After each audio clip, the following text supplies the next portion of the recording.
Amro, Amro, if you can hear me, I'm about to do something extremely stupid.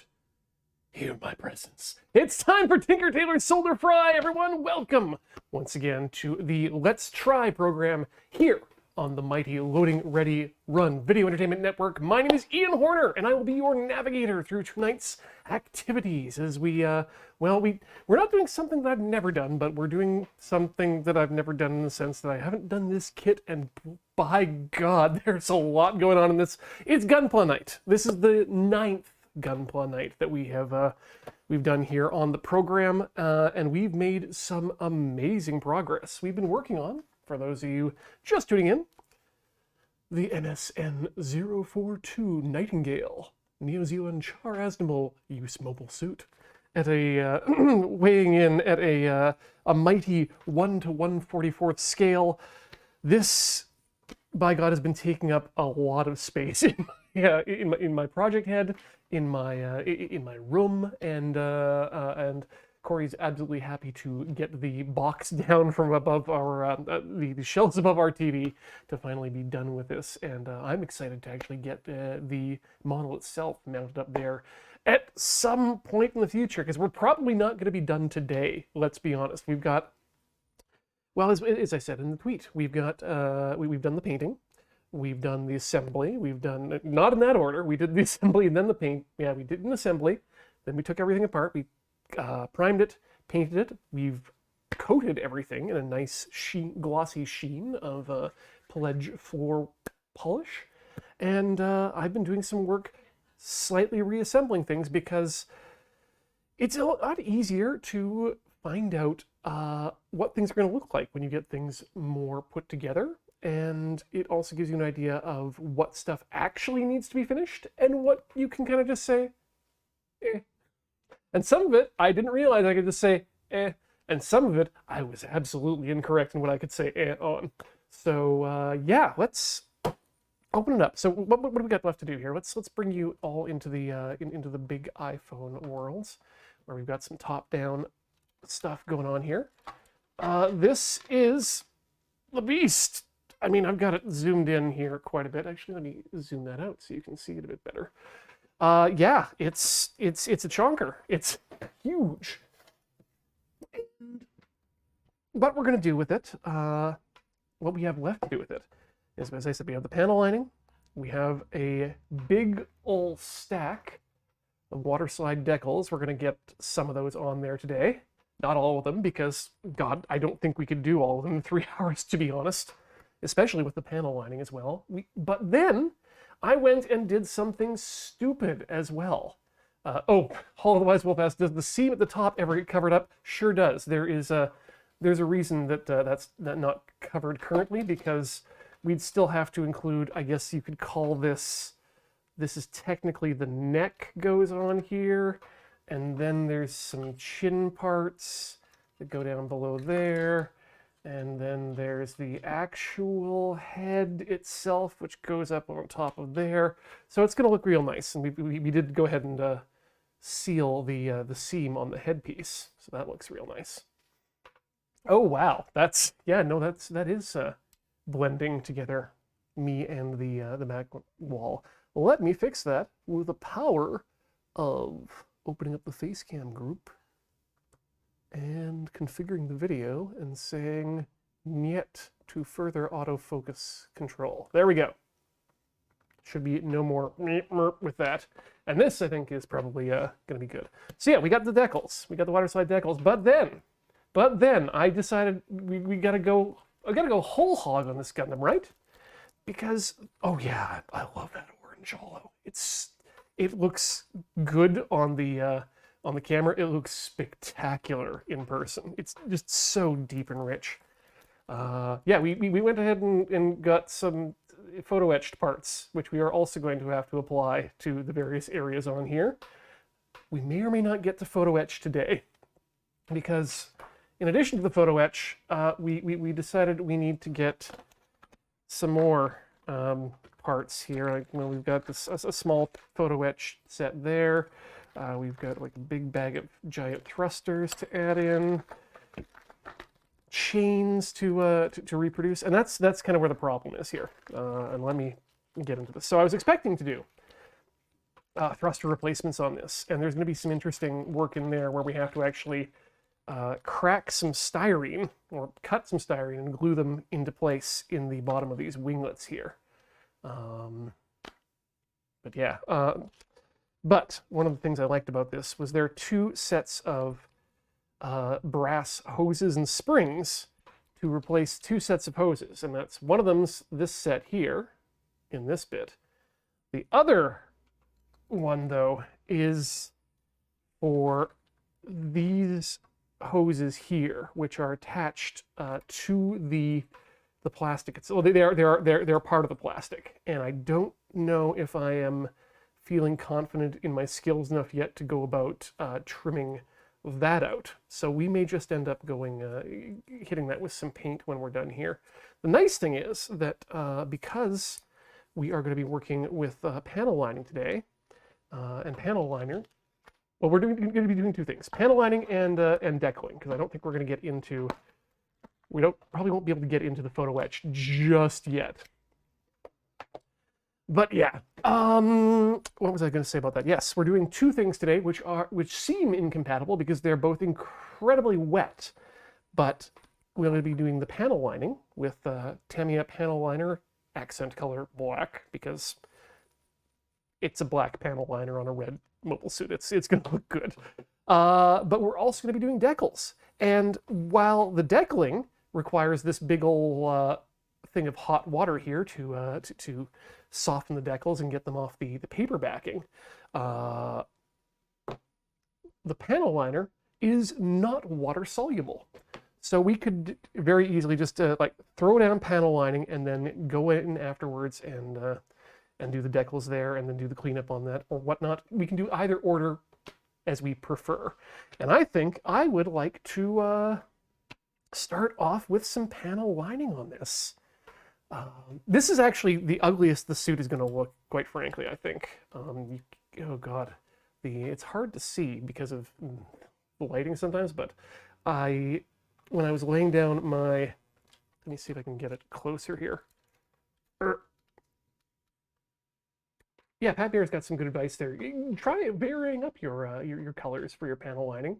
Gundam gray is what Pat uses for their white pieces, and I think that makes a lot of sense. I've seen a lot of people use tan as well.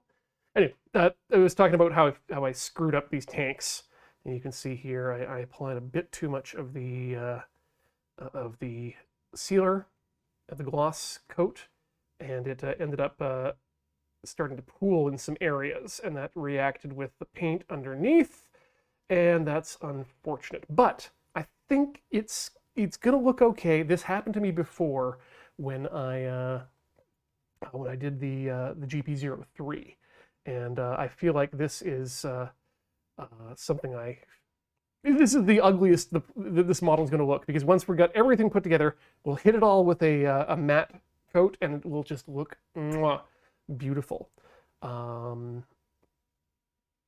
What's this? What's it saying here? All this says, I test the panel liner on less visible part of the white. Sometimes the clear coat isn't as strong enough and it bleeds into the white. Yeah, that's why I actually went on all the white pieces. I gave them specifically 2 coats after the fact. So we should be good with this. And if not, I am now confident in my abilities to strip parts and start fresh, honestly. Julia Mon says, panel lining might actually be my favorite part of Gunpla building. It's so zen. Yeah, me too. After I finished the GP03, I realized deckling and panel lining is actually my favorite part of this process. But it only works for me when you get the paints looking good too. Which is why I figured tonight we're gonna have for our beverage, we'll break out some of the nice Japanese Suntory coffee malt from Suntory Brewing, and have ourselves a nice little relaxed time together. Yeah, so as for the lines here, these are molded in lines which I wanted to keep. One of these tanks I actually attempted to fill the lines and seal the tanks, and it didn't actually turn out as well as I wanted to, so I did not do it on the others. It should be fine. Quite frankly, it's the aesthetic I think I've achieved here is shitty propane tank that's been left outside too long, and I actually like that aesthetic for this build. So yeah, let's get this party started and start with some panel lining. I think, should we do? I mean, we should absolutely do one of these. What do we want to do first? There's so many options. Let's do a wing. Let's do a wing. Let's take that off there. I haven't pushed everything into place finally yet, because when going through the actual process of painting it, we've managed to get some primer and whatnot and paint on the edge. So I did not do enough of a good job masking the areas that mate, and so it's they're a bit stiff in some areas. You can watch this area specifically right here when I bend that in. It's not pretty, so I want to avoid doing that as much as possible. We'll be fine. And because we've got down a layer of coating, we've got less of a chance of damaging the plastic long term with your panel liner. That is something to be aware of when you're doing panel lining with specifically the enamel-based liners like the Tamiya, not necessarily the. I'm not sure about the Gundam markers, what solvents they use, but the solvents used in these enamel lines really like to degrade the styrene that's in these things. So if you are panel lining directly onto plastic, you want to make sure that it's not going to be pooling up too much, and you got to go in and fix that up. I'm going to go check the rest of the chat here. Dip pen, yeah, that's a good idea, Hollow. Industrial grunge, yep, love that. Something you may want to consider when evening out the tank whites. You jam the connector ends in some sort of sticky tacks that are straight up vertical, then airbrush the white over several coats. That might actually work. Yeah, I think that was my problem. According to as I needed to, I let them dry in the wrong area.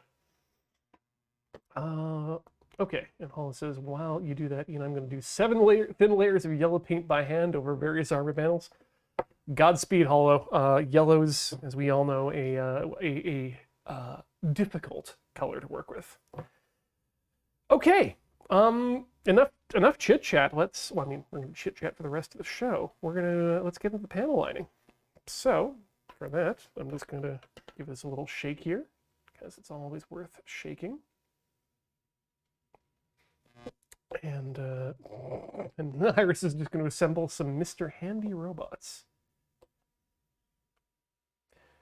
All right. Love these. Love this tiny brush that this thing comes with here. Okay, I'm gonna leave. You know what? I'm gonna leave this on automatic, because I'm gonna be changing. The focus is probably gonna be changing quite a bit as we go on. Go, where to start? Well, right there. Oh, yeah. And this is going to be one of those ones where we need to actually move the panel lining around a bit. Oh, no! Usually you can just use capillary action to get these things into the areas, but that does not appear to be with me today. But that's fine. You may be saying to yourself, Ian, this looks like ass. Why are you doing this? Oh,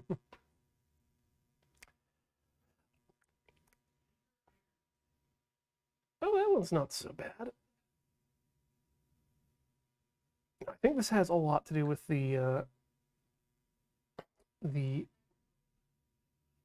some of the paints I use end up being a little bit gritty.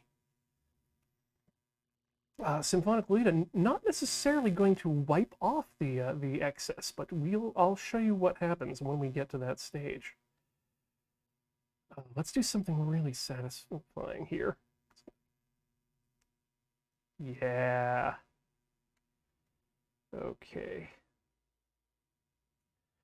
This is going to be tough to do to get the...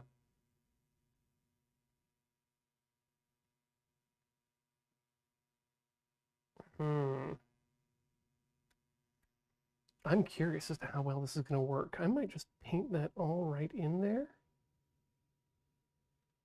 which is fine.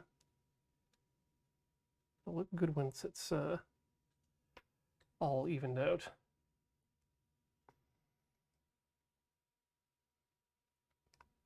Yeah, we do remove the excess later, or at least in some cases. This area here, I think I'm just going to leave it on because it's it really pops out that vent area. And we're going to be doing some weathering coat over all of it. Well, maybe not over this because this is all underneath, but it's going to be a while. Gunpla asks, when do new G-Witch episodes air? Soon, I hope. We're post. They're usually Sundays, so I think we're due for a new one. I don't think next week, but oh, Sunday. Okay, we get Sunday. That'll be the last episode. Good God. And then it's not until April. Okay, good. Because after the last episode, boy, that was a surprise and a half.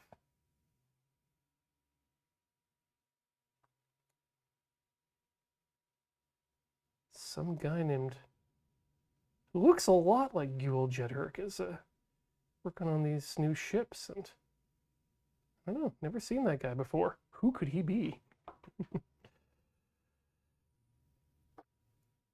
All right, so you can see this starting to take shape here.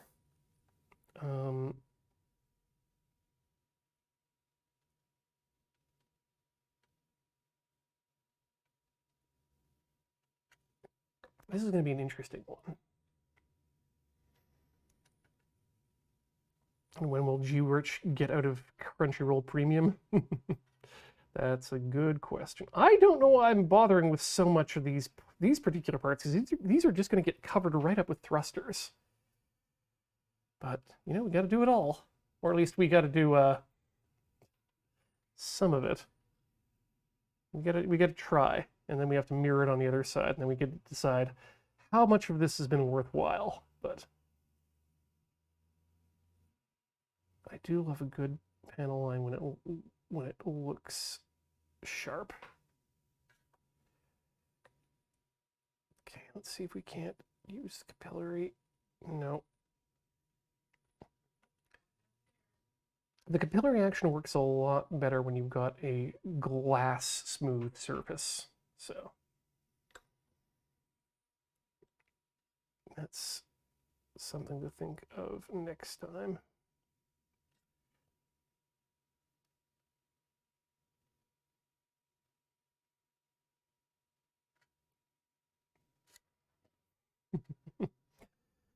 If I didn't have you with me here, chat, I'd just be listening to an audiobook version of the Watership Down, which I've been getting into.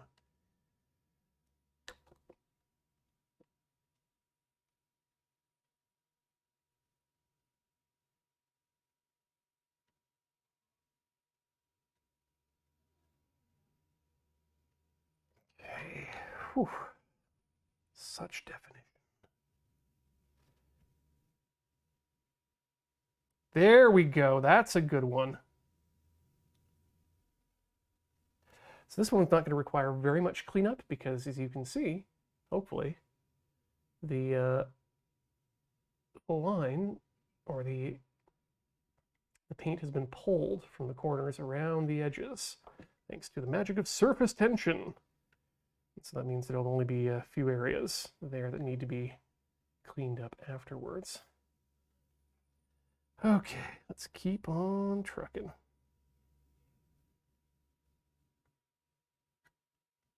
This is why I figured the set would be good for Tinker Tailor, because I get to do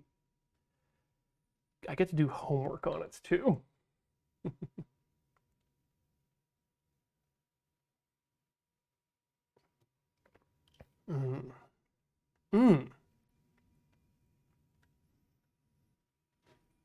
Need to drink more good whiskey. Forget how good it is when it's good. Good things are good, says Ian. There we go.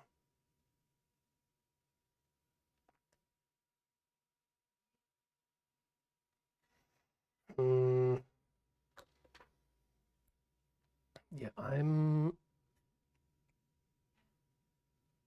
it's going well-ish, but I'm not always a fan of. I should try this with some more expensive coatings then. Just the absolute cheapness that I'm using, and see if that actually makes a difference in terms of getting the panel lining going nicely. It's like it's not bad, but it's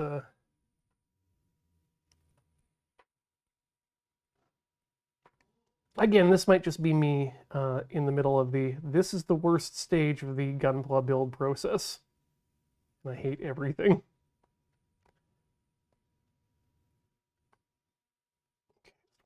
Those lines filled really nicely.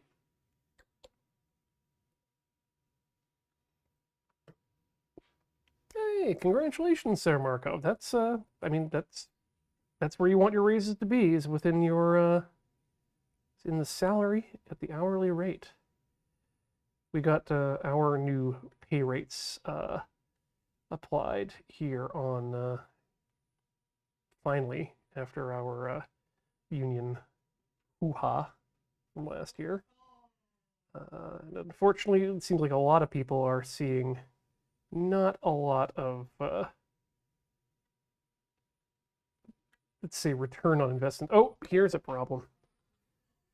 Sometimes you can get a little bit of the stuff elsewhere, but it just comes right off with a little bit of Q-tip while it's still wet. This is in fact the shirt I'm wearing underneath this sweater is one that I ruined from the last time I was panel lining. Didn't completely ruin it, but it does have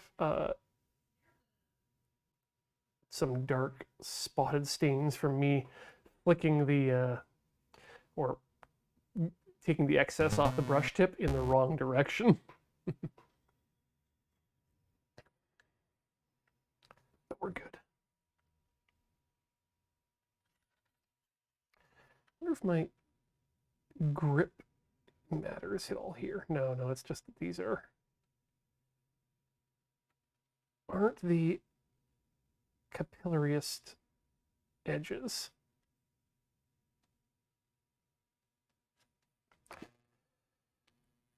All right. Keep on moving.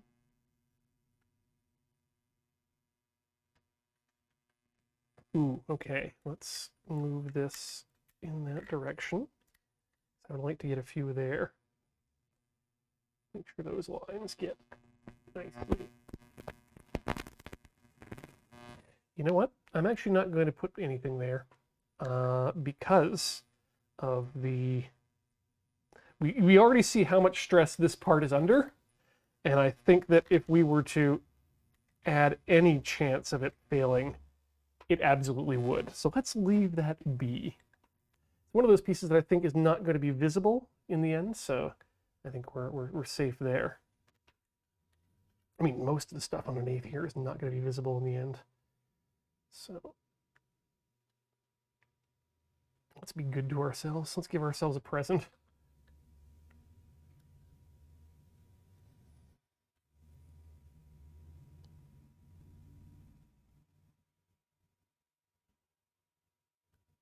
Yeah, I think I could have absolutely skipped most of the stuff under here, but I'll know it's there, and if I'm ever...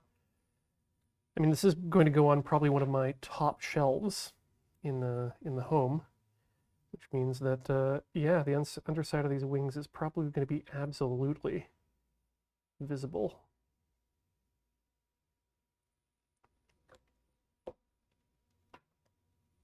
Just making it hard on myself to clean out these areas, but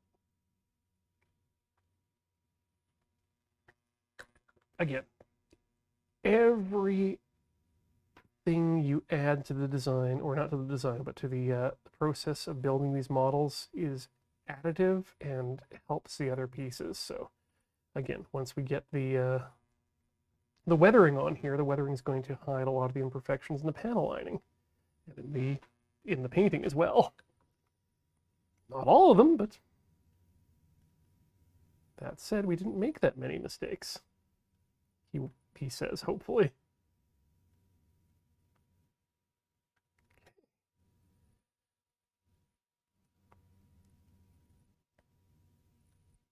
You know what? Yeah, let's just give it a good paint in on these areas. Just properly fill them. Oh no, did it again. You gotta get that in there. Ugh. All right. Yeah, the little brushes can be a bit of a pain at times, but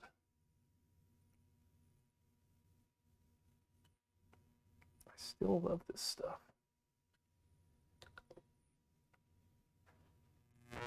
Do model paints get affected by repeated exposure to the sun? I mean, I think no more or less than any other acrylic paint, which is to say I actually don't know.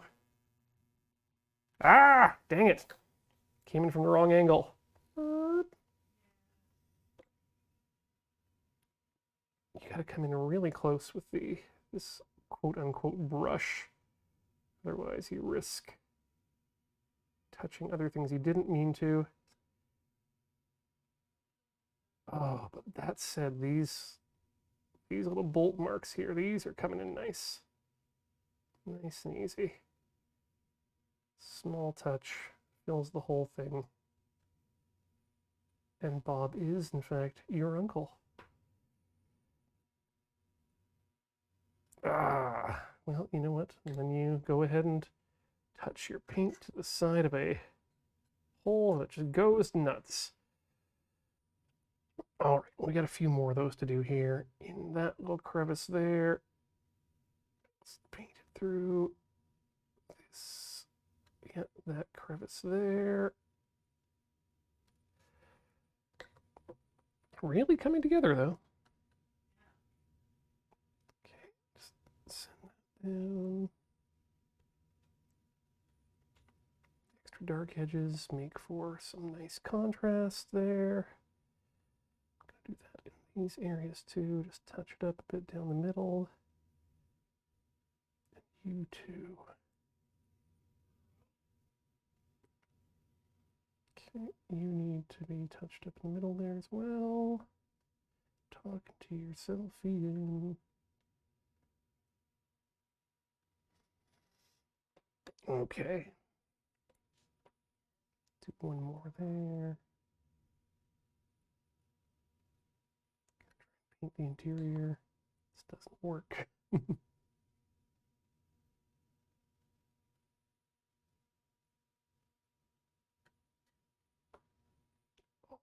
Down. There we go. All right. That seems to be the gray bit. Nicely aligned, or at least mostly. Not all the way. We still need that center line there. There we go. Right down the middle. Fills it all the way to the end. Perfect. Okay, I think that's good for the center, or for the lines in here. Let's see about these edged bits in the coating. Ooh, I don't know if I like these. I might just leave these to be, yeah, I think I'm just going to leave those to be their own highlighting.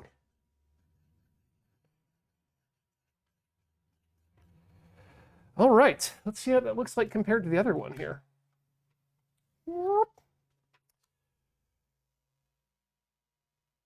I think you can tell the difference. You can tell that one has definitely had something to do with it. I think I definitely sprayed this one more red on the interior than I did this one. Whoops. Well, good thing they look normal from the top. All right. Ooh, yes. Let's get the exterior as well here, because that's going to be fun too. And then we can go through and clean up the interior. So here we go. Let's just get this little chunk here. Ooh. Go. There's another one here.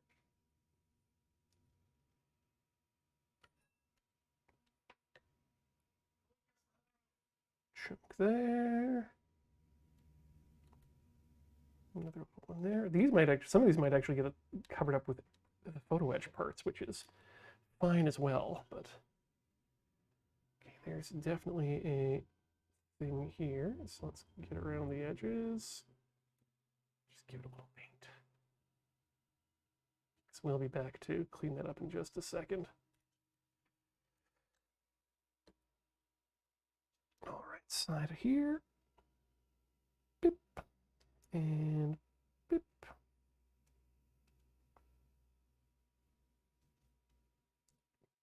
Beep that. Beep that. Beep these corners here too. Yep. Oh, and then there's one more cutout down there.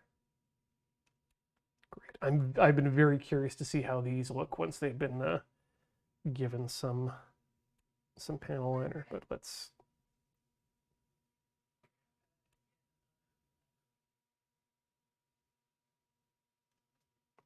Notepad.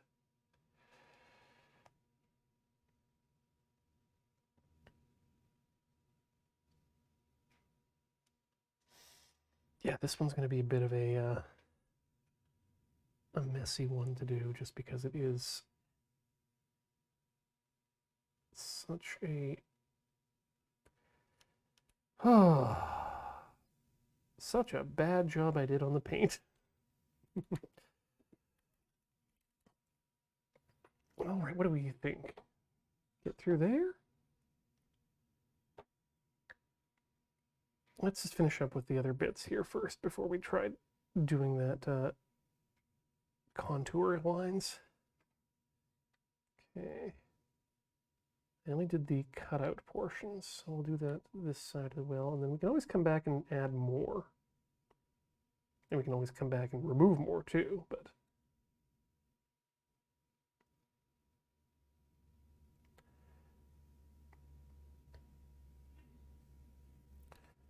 okay, good. There, and that area, kind of there, and a few more along the bottom area here.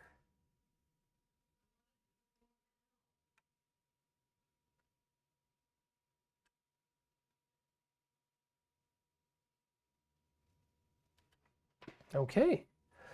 You know what? I think you know what? Let's see what it looks like if we do a quick line along the edge here, all the way up to the tip. And then we'll just do the same thing. Just paint it. Why not? Come on down. Spill down the edge. And just do the same thing here. Just paint a line along the side.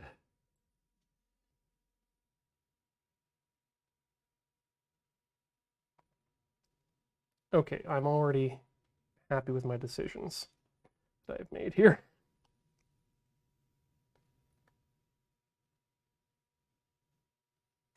Okay, and then one more, just, oops, that's my head. Looks like ass, doesn't it? Yeah. Okay. Let's move to the removal stage then, I guess. Or the cleanup. For that, we need another tool.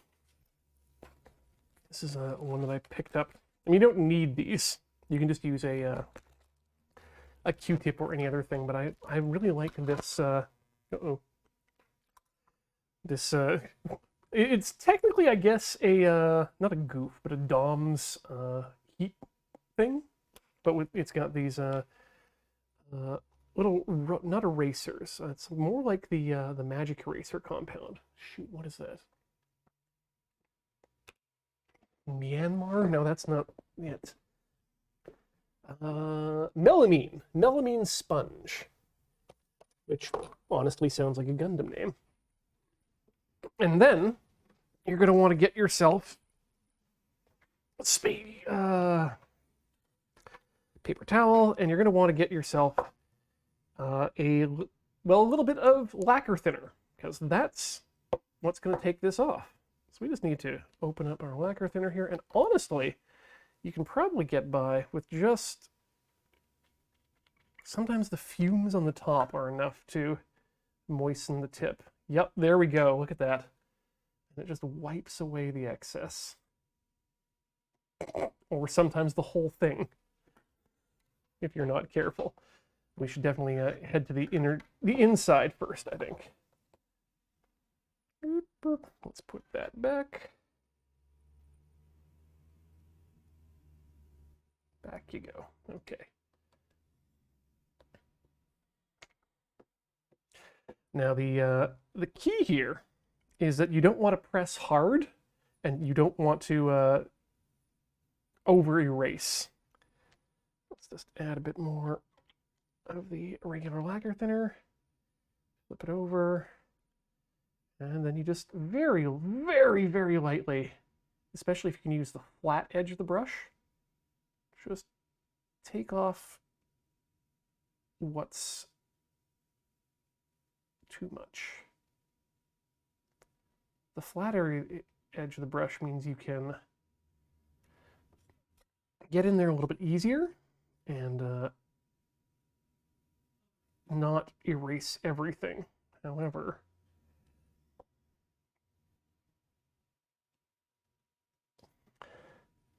I have done some real bad stuff to this one, so we're going to need to get in there and be very careful with our removal.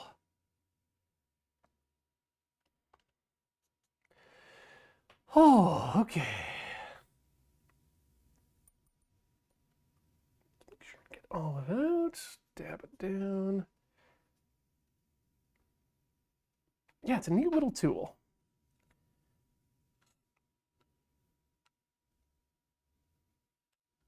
So yeah, we're just going to get in there and clean up any bits of spillover that we can while trying to keep the lines that we did lay down extant.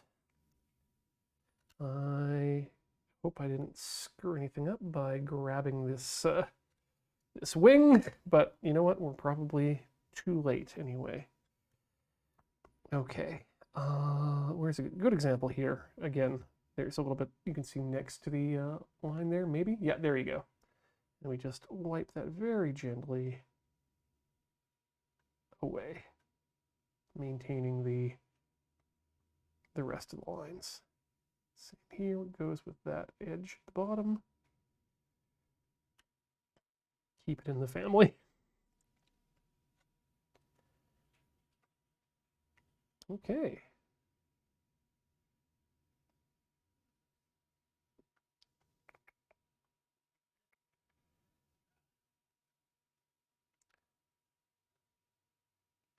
There we go. There's another good area there where you can see that we're outside of our bounds, coloring outside of our marks. It's the most magic of magic erasers, honestly.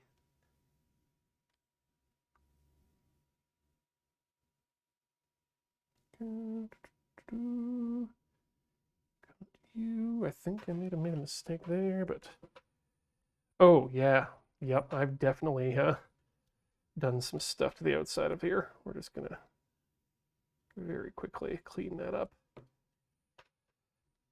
Okay, let's get that end cleaned up there too.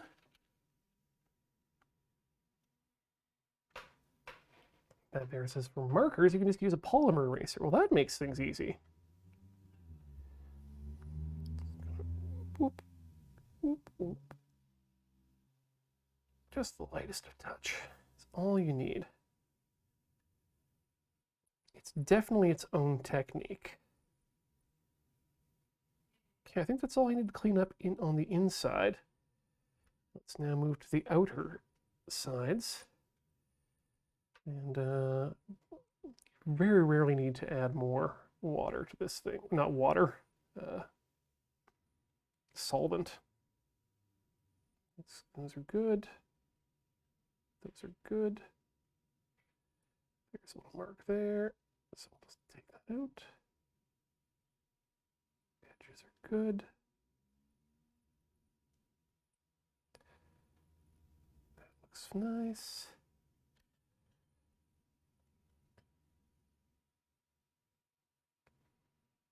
Go. That cleans that up. Get real quiet in.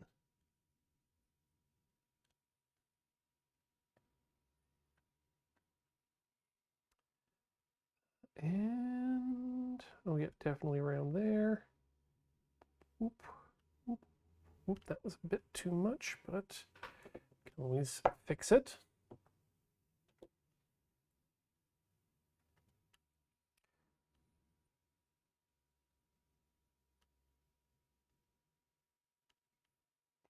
All right, that'll dry itself into the right spaces. Those look good as they are. Okay, now we got this end here. So what I'm going to do is just get right up to the edge. Just a few passes. Make sure we're nice and close to the edge. Top it off to that side and that. There we go. Have a look at that. Just a bit of edge highlighting that really pops it out. Now we got to do this part here, which we're going to do very similarly. I'm just going to kind of wipe around until we get close enough to the edge that we feel happy.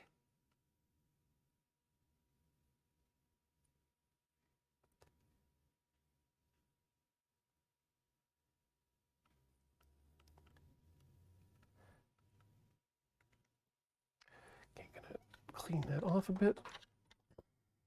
Go.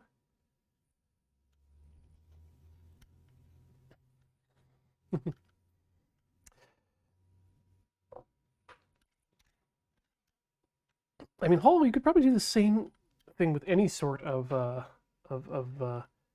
high density foam tips. Cut it to a sharp angle like this. I don't think the tool itself is necessary, but the certainly makes it easy to attach things.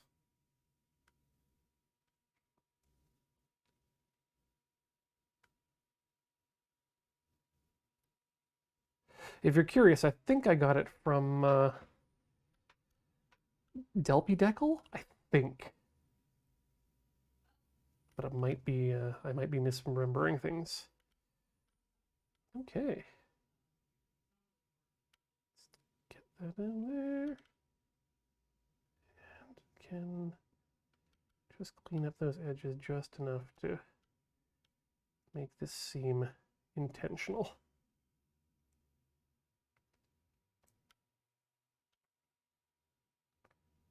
Yeah, I really gummed that up, didn't I?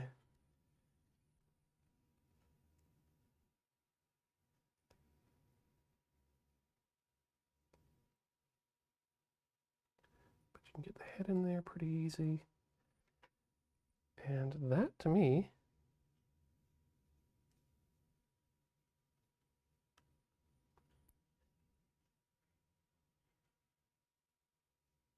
I'm going to call that done. I like that.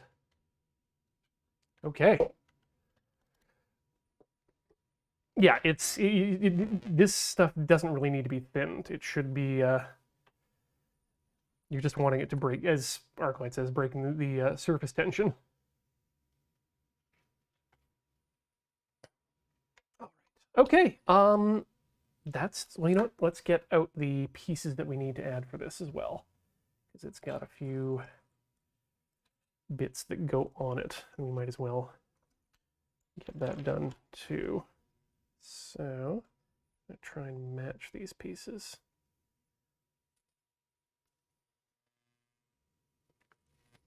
This is not a, or is this a matched pair? I think that's the matched pair. Okay.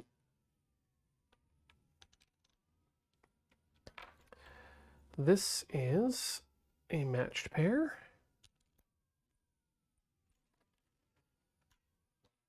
I am missing. Am I missing one? Am I missing a piece? Oh no. Unless I... Oh, I actually did miss some spots here too, I'm just realizing. Just up in there. Good wipe. Oh, no, no, wait. Huh. Okay, now I've got myself worried. Now I've really got myself worried here. Ah! Okay, let's see if we can put things back together again. Humpty Dumpty style. That's not a matched pair. Okay. So I think we're looking for, we need one of these elongated ones, but not that one. This one goes here. Yep, just goes in there like that. Snaps into place. And then one of these ones goes here. Does it? Yep, that's it. Snaps. Nope, that's not where that goes. Upside down. Dur. There, dur. Okay, ooh, I missed a spot there. We're just gonna have to really gently get that in there.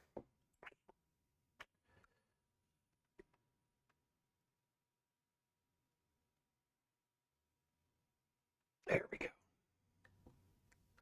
You see the lines in there, so we'll just go over it with one small swipe. Perfect. Okie dokie. And then we need one more here.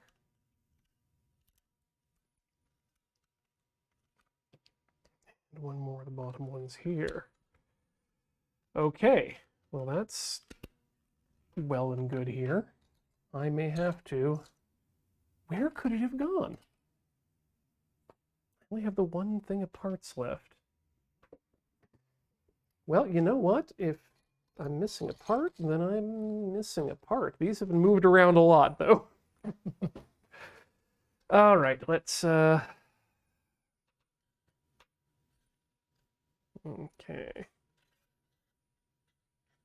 So let's call that one here. I'm not going to keep them on there, but I am going to hold them in place. Okay. Let's send that back over to the Phantom Zone. Why? Ooh, let this happen to me. Do I have the correct number of bits? That's a good question. So we need 1, 2, 3, 4, 5 on each side. Our bit numbers are 1, 2, 3, 4, 5, 6, 7, 8, 9, 10. Okay, so we got all our bits. We just don't have one of the red. Well, if anyone wants to go back through our previous episodes of Tinker, Tailor, Solder, Fry and find out where we started missing that one, maybe I'll get a chance to go through it and find out. Oh. All right. Well, that said, let's use our last 5 minutes here to see what it looks like when we add some liner to these areas here. Oh yeah. There's no sense in not doing this area because it looks so good.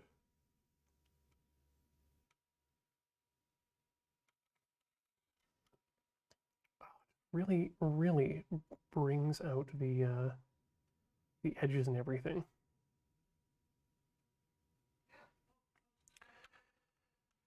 All right, and so we just need to wipe a little bit on the inside there. I mean, we could do that right away too. We don't need to wait. But we do want to be... You know what? We do want to wait, because otherwise it's too easy to move too much off. Give that a swipe. Another swipe.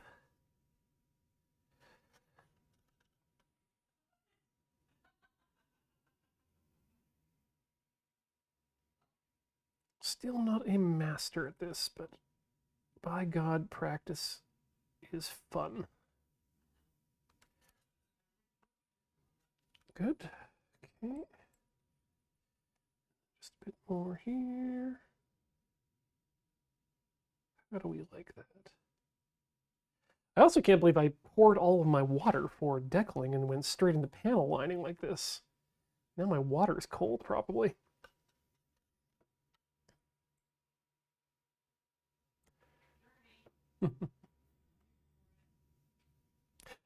I don't know, Spawn Imposter. I don't think Kill Team has any rules for dreadnoughts or large mech just yet. And this is already a chonky boy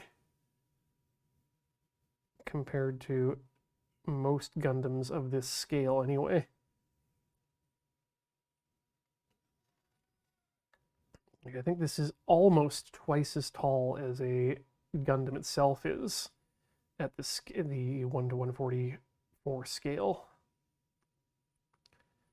So, oh yeah, you know, I've got 27 meters tall, and the Granddaddy Gundam is, I believe, off the top of my head, 18 meters tall. So yeah.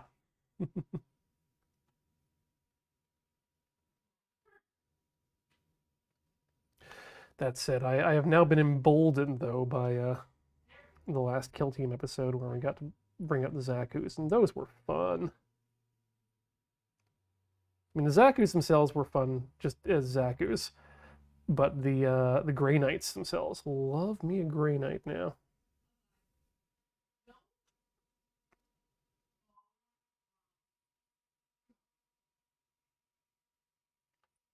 All right.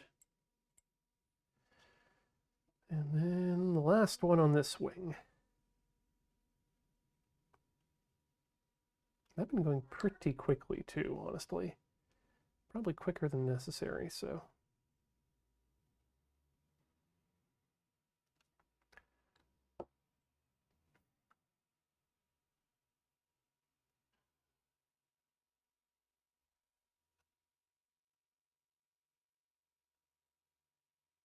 But then again, I am extremely excited to be done this model, so I suppose it's understandable. It should be understandable.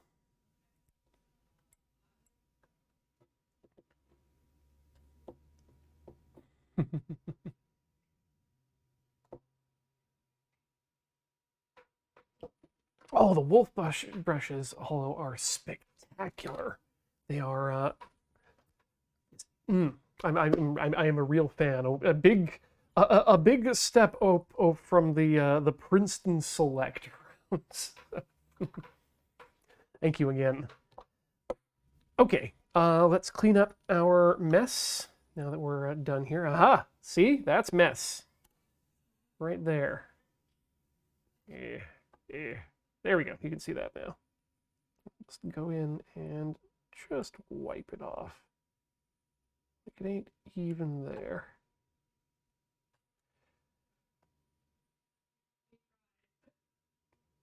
Perfect. I don't think I'm going to do any cleanup inside these whole bits here because they are absolutely the sort of thing that would just get gummed up with space dust immediately. So that's we're gonna call that part of the weathering stage for that. But can you see the difference? Well, I mean, Jesus, that's not making it easier. I can see the difference. Especially when you get up here. Oh God, that looks kind of muddy. No. But yeah, you can definitely see the camera doesn't make it obvious. The camera does make obvious is some missed spots there. But there we go. That's a bit better. You can definitely see the definition here better than you can there. Almost invisible. Okay, let's re-examine our life. Make sure we're happy with our choices before we set that aside. I feel good about my choices. Okay. Arclighter says, so is the intent of the panel lining to do something similar to dry brushing, just cleaner? Yeah, kind of. Yeah, it's another way of highlighting ranges of light and shadow.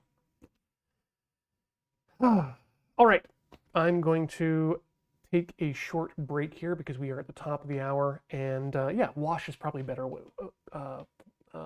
terminology. Thank you, Death Lakes Cats. Let's have ourselves a quick break. I'm going to look around here very quickly and see if I can hunt down that missing piece, and if not, well, we'll have a missing piece, right? But get up, swap your fluids, stretch your legs, do what you need to do. We'll be back with more Tinker Tailor Soldier Fry in just a few minutes. And then it's time for deckling. Don't go all the way away.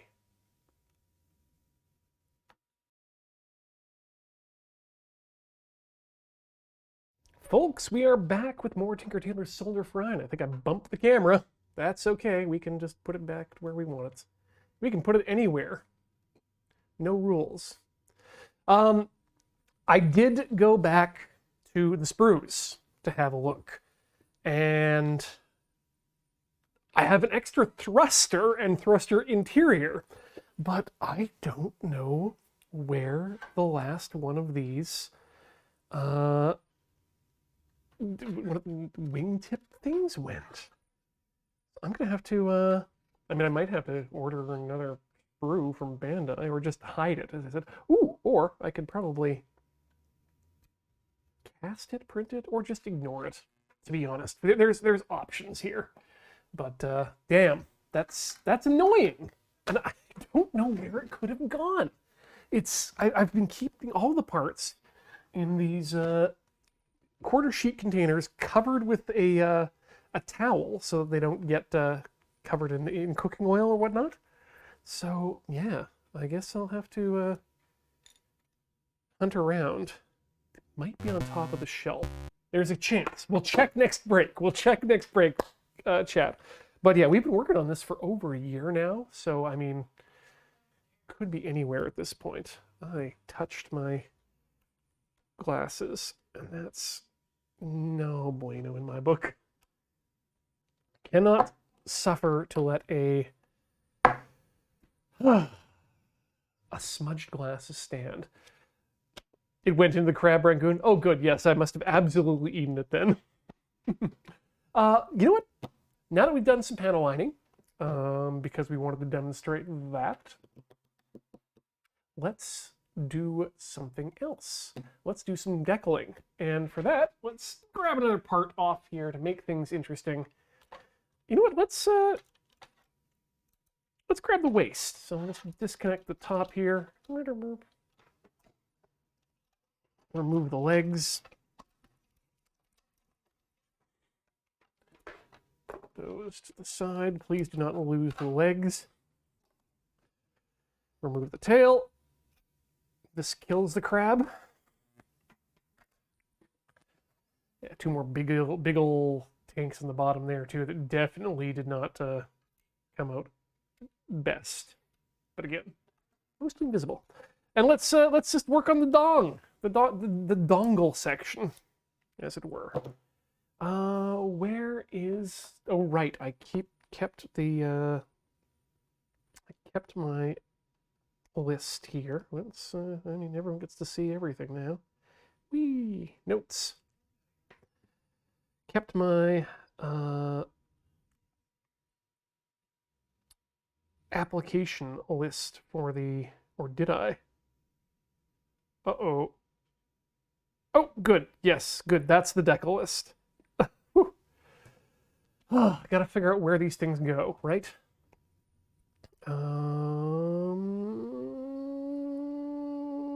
Okay. So we need to get in there and have a look at these areas here. 66 and 67 on that one. I mean, let's start with one of these side pieces here. Let's get that off. What app is this? This is Notes. Apple Notes. All right, so we got a number here to get into. Let's grab our cutting mat and put it on top of our other cutting mat. Let's break open the decals. Foodlido says, last time I misplaced a part, I retraced the steps I'd done before and found it in one of the holders for spray paint. Wow. I mean, that's ideally I would love to be able to go over my steps, but it's been a year, so that may be difficult to do. Okay. Yeah, this is not an Ian took a pic. This is an Ian remembered to go back through his eBay history and find out where he purchased the decals from and then downloaded the pictures before they went away. Oh no. Still layering yellow to get a smooth coat is not going to be a good time.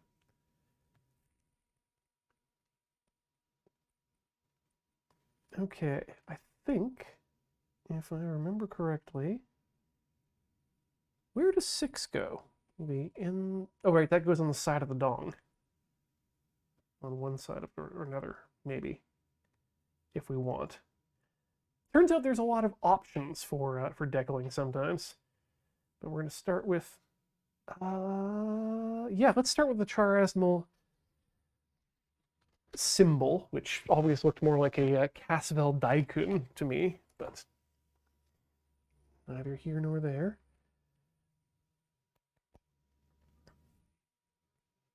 Six. So 3 goes there. That will always go there. Where's a good knife? Here's a good knife. So we don't always need to cut straight for decals. In fact, sometimes that can be disadvantageous. So we actually don't want to use too much paper if we can get away with it. So these are water slide decals, for those not familiar. Water slide decals are such because they slide off once you've added water. Ooh, getting pretty close to the edge there. And then let's just leave a nice area for my tweezers. Okay, let's send that to the side for a second, get it out of the wet zone. We're going to want some... I like to use locking pliers for these because they mean one less thing I have to pay attention to. All right, so we want that about even with the top thruster there, and we want it to be pretty much like that. So let's get the we're going to be using. We're going to start with micro set. And we're going to put that on the part itself. And that's going to help with the adhesion. Okay. Get it on there a little bit moist. Then we're going to soak our decal. And I'm going to change hands here. Yep. So I'm going to flip that over. Grab the paper, and then we're going to soak it in the water until it becomes loose.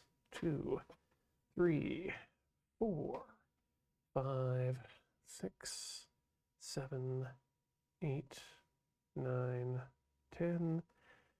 This is a big one, so it's probably going to take a little bit more time, and the time does reduce the warmer water you use, I found.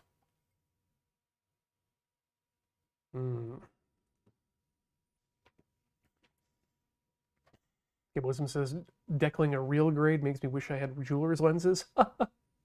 They do help, honestly. Let's add a bit more. Don't want to add too much of this stuff because I find it does interfere with some of the coatings. All right, is this moving? It is moving. So let's get her on. Next thing I like to do actually is use some paper towel to blot excess water off so you don't have too much water on the surface as you apply it. And then just use a brush or something else soft to just kind of slide it off the paper and onto your surface. And then you can use the same brush, again wettened, to just nudge it into the place that you want it. You do have to make sure that you have get purchase on it, but I think I'm going to see if I can jam it over just a bit there, just to even out the edges. All right, that's that. Then you're going to get your handy-dandy Q-tip. That's the brand name. Other brands are available. And just smooth that out. Wick away any of the excess moisture that you don't want. And then we're just going to take the microsol and do a little brush over top of it there. And what that's going to do is that softens the decal. So if you've got it over top of an edge or a panel, or an actual panel line, it'll soften the decal and have it just kind of ooze its way in, for lack of a better term. And you get that, as they say on the package, that painted on look. And God, do I love how good decals make things look. That is sharp AF. Okay. 66 is the side of the dong, so we're not worried about that. We want 20 and 21 to go up the edge. 20, 21, and 22. Let's move things aside. Probably more efficient to cut your decals out beforehand, but you might end up forgetting. Actually, and I'm not going to do that because you, and by you I mean me, might end up forgetting which one is which, and we don't want that. Okay, so we're going to start at the bottom with 20. Where is 20? 20 is Sir not appearing on this sheet, so that gets moved over there, and we bring out the other sheet.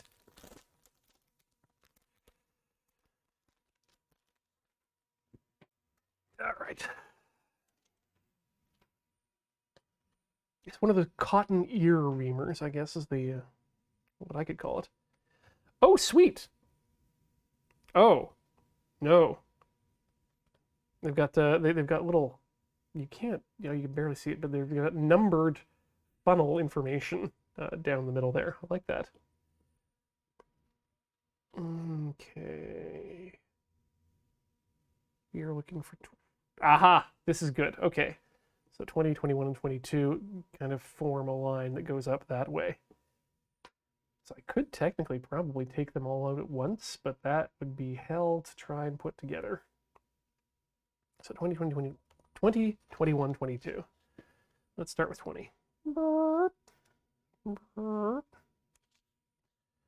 burp, burp. Try not to accidentally cut any of the small details in the decal while you are cutting it out.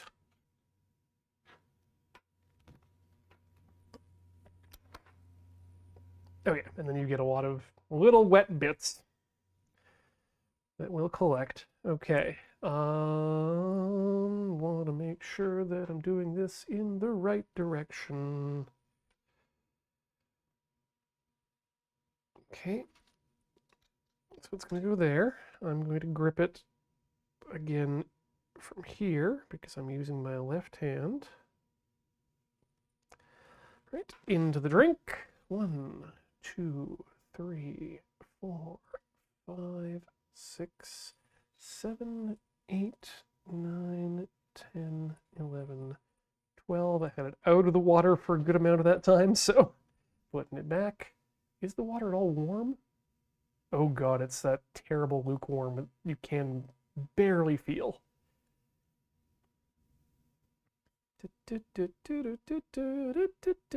Okay, that's probably good. I also cleaned out the hot water heater filling this thing up, so I can't even put it back.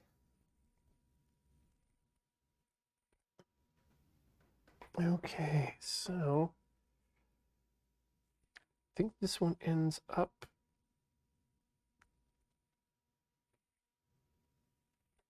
This is a tough one to gauge, so I'm just going to throw it on here. Hope that we can find a good position for it. All right. Push that around. That looks like a good position there to me. Yep, that feels like that's the right position for that because it's in line with the bolts and the you can't see anything. It's in line with the bolt and it's there. Okay, so let's roll that sucker off. Whoop.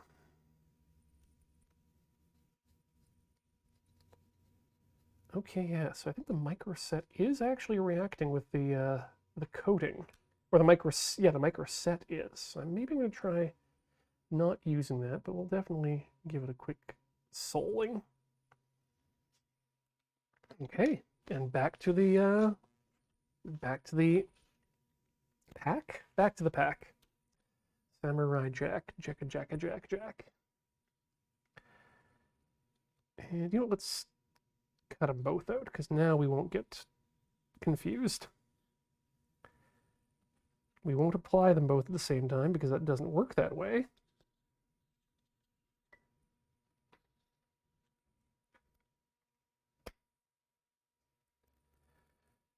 Making customized decals is absolutely on my list of things to do, though, for some future projects. That said, probably won't do it on the show because I don't think that would be too interesting to just print onto a thing. Okay, so it looks like this goes up like this. And that, yeah, they just sit in between these bolt positions here. So let's slice off that one. We'll come back to you later. Again, proper side up.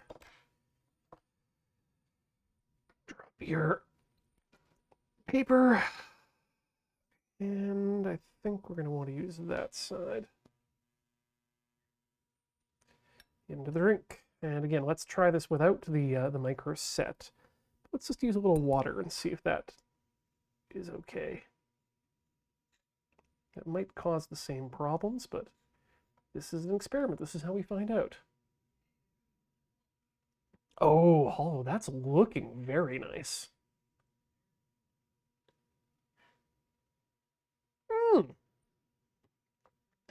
Good point there, Gunpla. We could do it on Can't Draw Horses Club.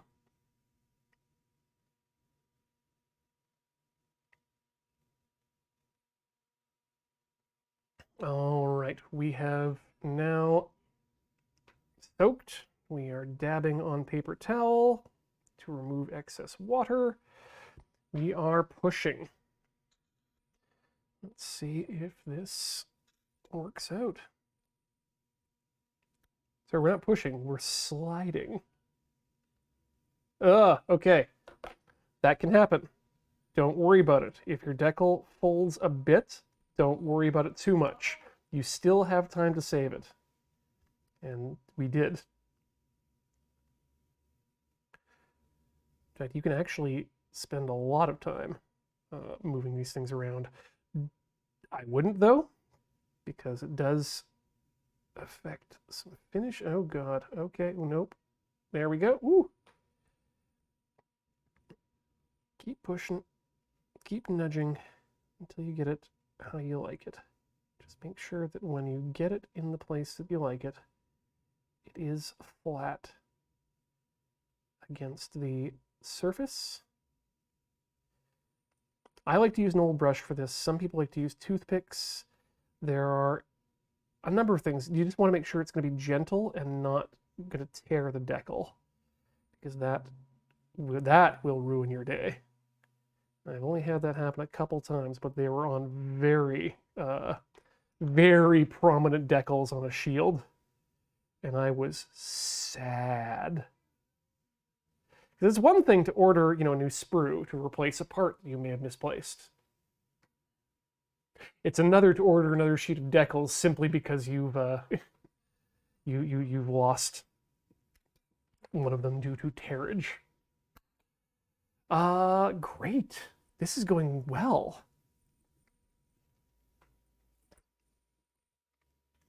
I hope that's not too close, but I think that it follows the line. We'll put that one up there, and we'll see what it looks like. Get off.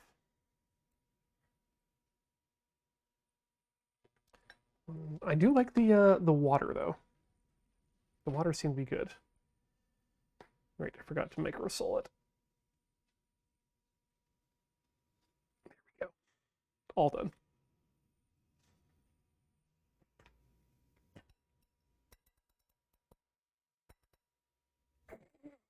God damn it, Arclight. Yes.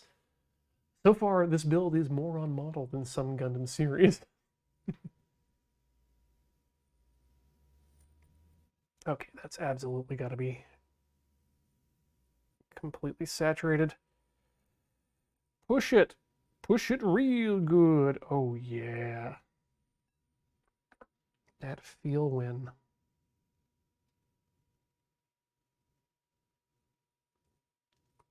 Oh. Oh. Oh, that feel when it looks good, too. Let's give that a roll. Yeah. Whew.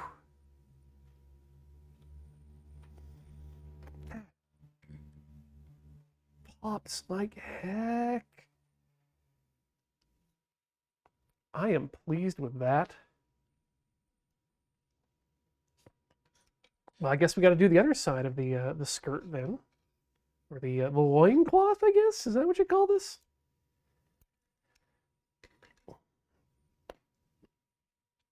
Okay, let us. Where's the other side of the sticker sheet here? Let's just cut it all out now because we know what we're doing.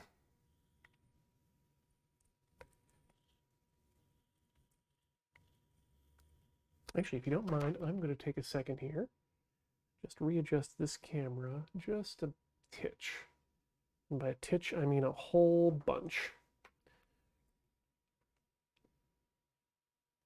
I just want to make it such that you can see what I'm doing without my head getting in the way. There we go, just about. I'm going to call it there. Lock that down. Lock that down.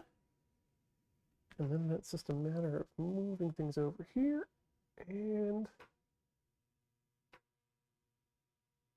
Uncle Bob, etc. There we go. Oh yeah, now I gotta get it right in there to be over top. Great. All right. Let's continue with the uncutting. Why did I not finish that cut? Too many teens.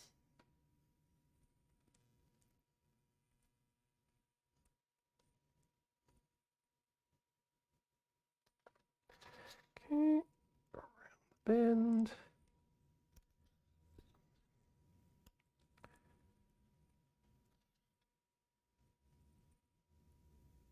Perfect. Go away. I didn't remember which side was the bottom. Okay, you go up top, pointing up. You go to the side, pointing that way. And then we're going to start with the bottom one. I bring this here for reference purposes. Okay, so where to grip this? I think we grip that here. Your grip is important. It's what lets you, what makes it easy to lay this down. You didn't have to turn your arms in crazy directions.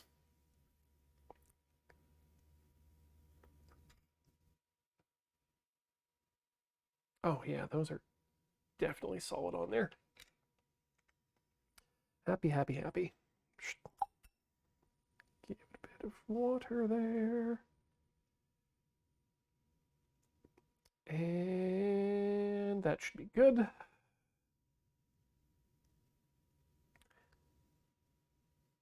Okay, and then just push.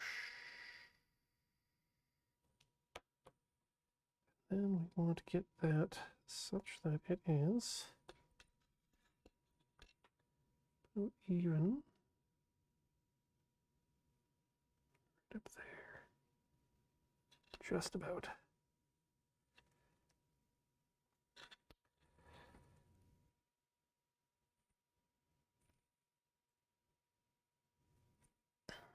This is one of those areas where snap to grid would be handy, but okay, I'm happy with that. Let's roll it out. Autobots, decal up and roll out.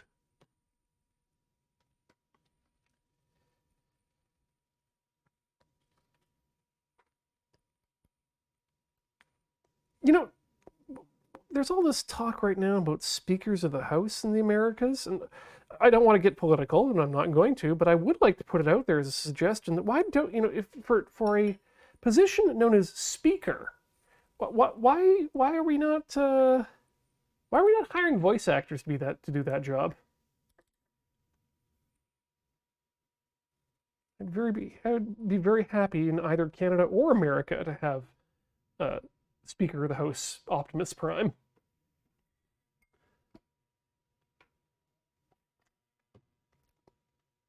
The chair recognizes the honorable representative from Cybertron.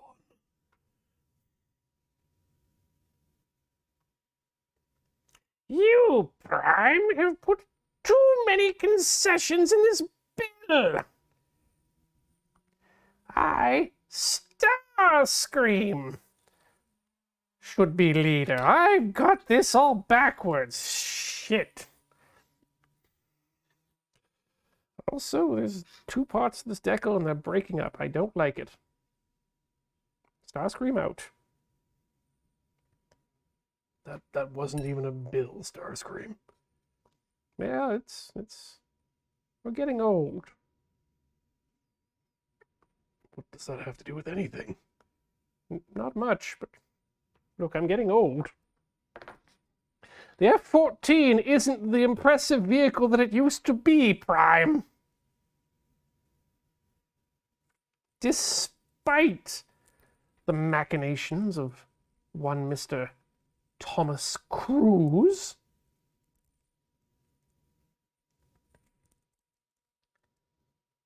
Oh, I think I broke that decal. I think that's what happened there. Well, it doesn't look bad, but oh, there's so much water on. There's too much water there. I watered too much and too deeply. See, what can happen? One of the things that can happen is you can get a little bit precious with your decal placement. And that's the danger. That is the true danger zone. Because then you're just going to end up pushing things around and ruining your finishes. And then you've ruined your finishes and your decals. And no one is happy. So I'm just going to push that up there. Close enough. Arrange that such that it looks like I intended it to be that way.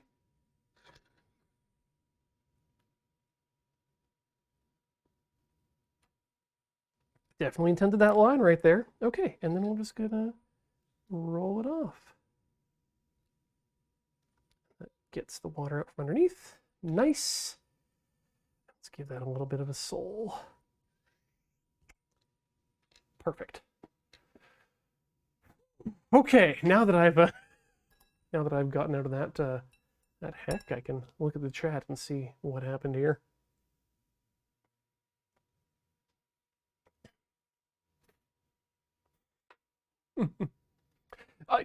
Shriddle says, dubious real question. How many times did Starscream fail Megatron for the last time? Well, it's funny you asked that.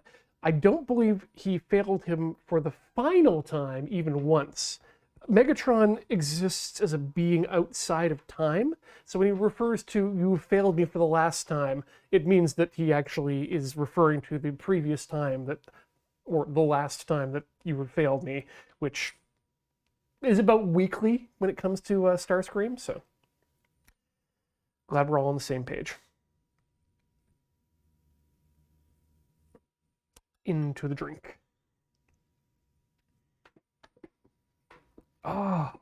I'm going to keep going because I love a good deckled part. Like I'm a sucker for high detail, and there are very few things that can provide that fine level of detail than a good decal.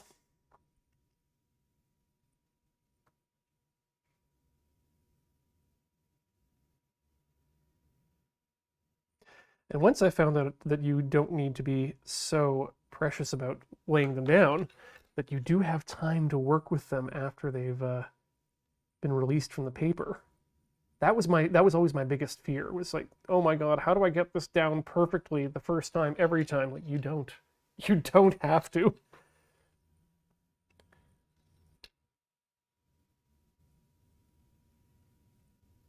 You can jam it at it as much as you want. In fact, I'm going to use a toothpick to jam that one because I don't want to spend a bunch of time trying to get my fibers of my bad brush under there.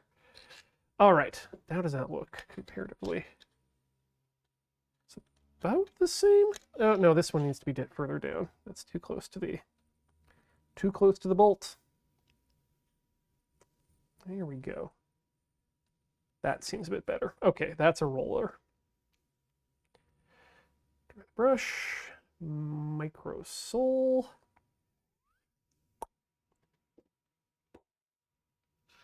Look at that. Doesn't that add a lot to the final product? 66 and 67. Yeah, let's work on the dong now. And are we looking at this one, or is it the other sheet again? This one goes up to 68.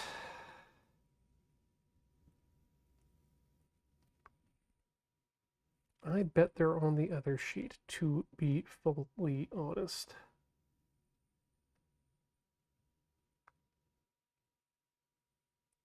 Nope. They are.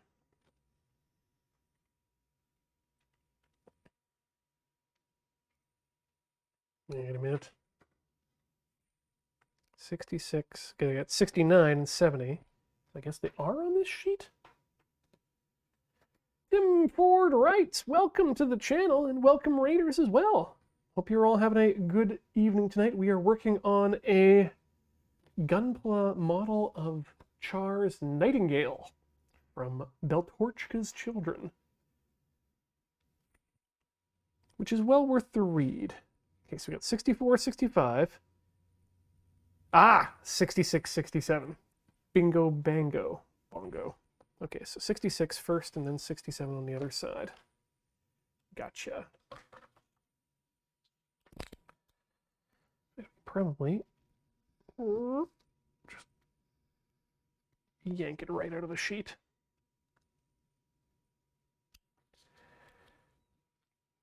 There's one piece.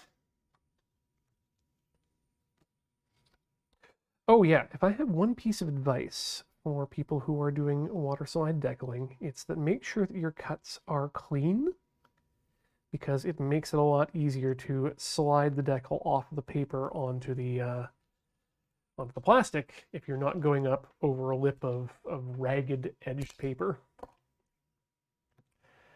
Okay. So this one is 66. 66 is on this side. And it looks like this comes up just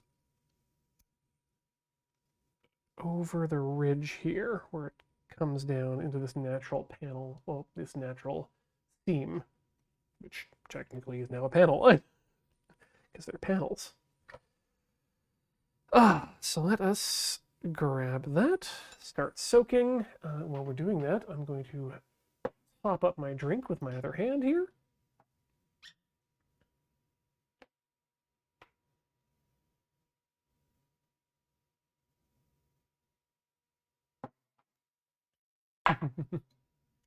Yeah, minis you can freehand a lot better with the decals.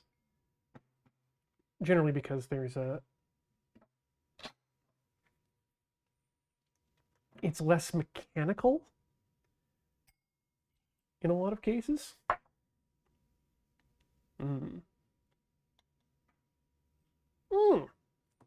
Tim, I've just read your message there. Long-time fan, first-time raider, just came in painting a GW model and felt it was on theme. Absolutely. I hope you had a successful painting stream. All right, here we go. Yeah, I did not like putting the decals on the Tau squad when I ended up doing them. But oh no, this is another one that split itself. Boo earns.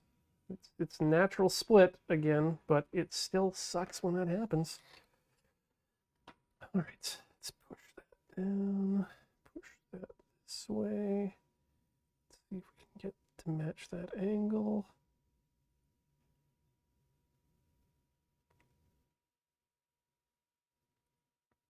That's good.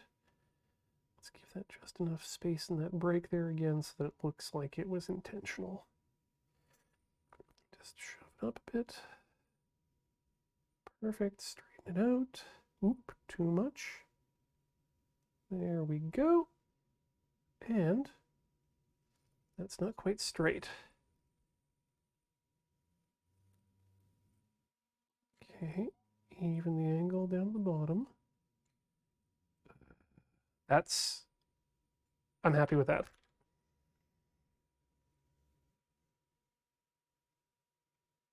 Oh, noich. And then let's give that a quick sweep with that.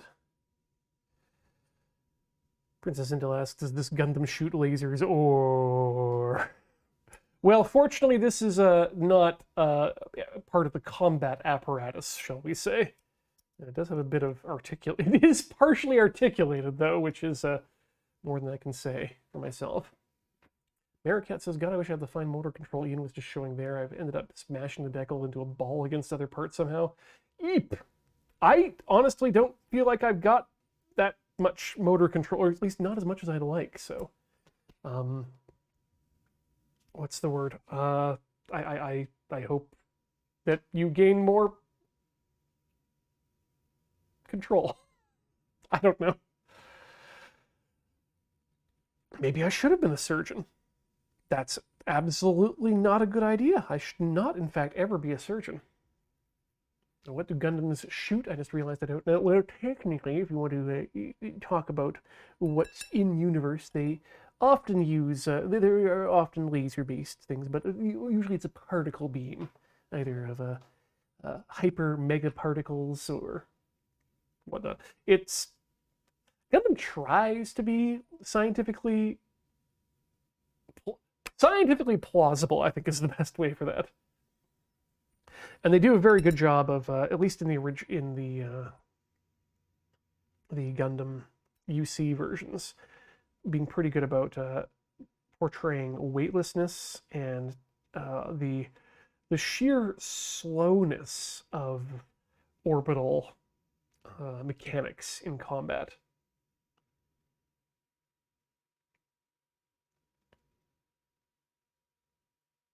I think Gundam should just accept that it's a series about giant robots shooting each other in space. I mean, yes, that's what it is. That's what it's always been, in my opinion.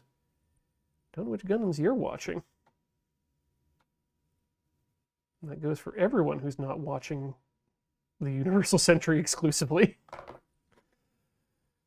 All right, let's hope we didn't. Oh boy. Okay, we're in danger zone here. So let's get some more water on there.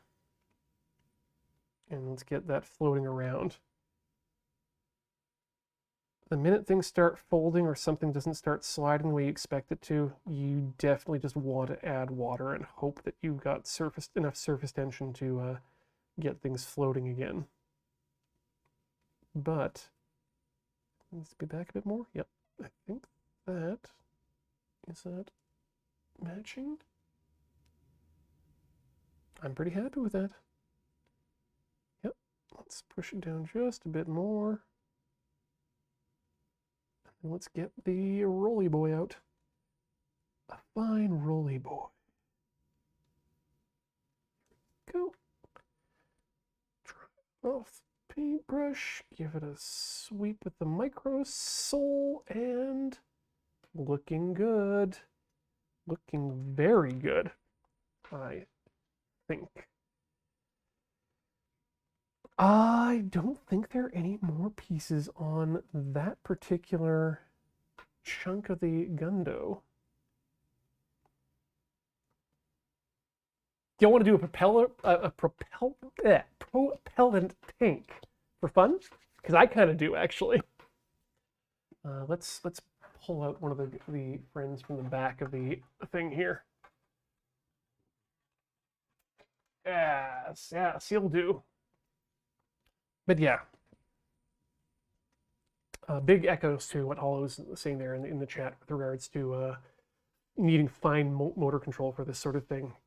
There is just so much breadth to the hobby that yes, you can absolutely be one of those people who gets right in there with jeweler's glasses, or you can just you can paint in the most amazing smattering of colors. There's a person on Twitter I'm following right now whose name escapes me, but they did a amazing version of this very kit, but painted in a psychedelic, sort of a psychedelic, like almost acidy patchouli color scheme.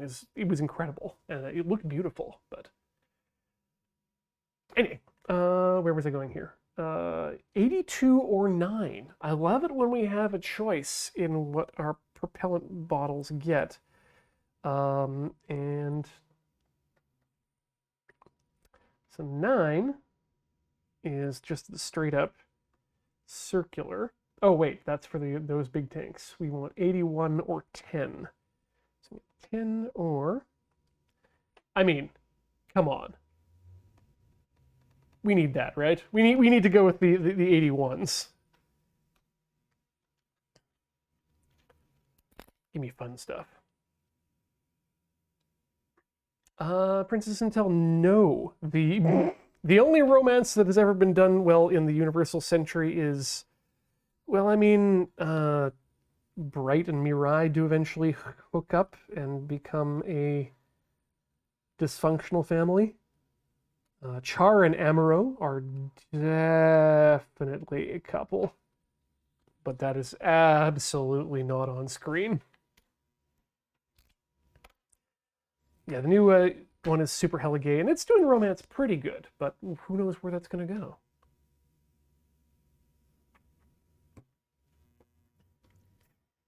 Okay.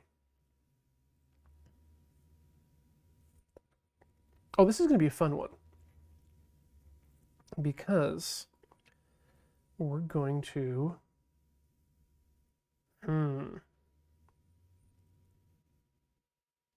this one I think we're going to need to, I'm going to want to do my panel lining on this one first. And the panel lining is just going to go around these lines around the edge.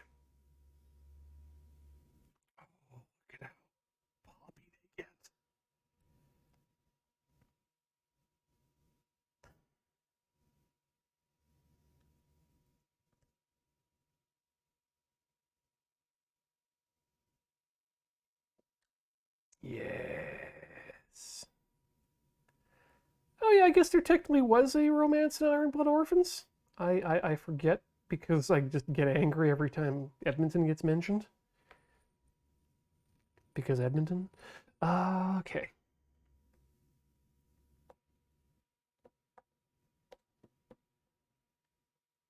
Good.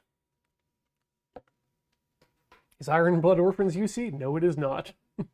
I so Princess Until I mean, yes, God, God Gundam is convoluted. Gundam itself is convoluted.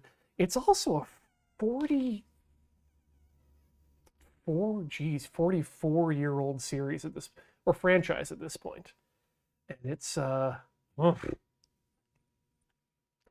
44 years of a lot more content too than even something like a Star Wars, which has a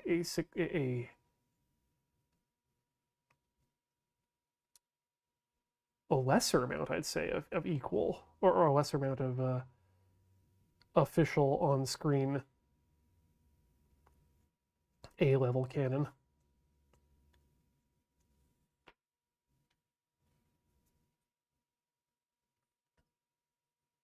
But yeah, that's exactly right. The best Gundam is usually about the horrors of war, loss, and the human condition, and also really cool robots.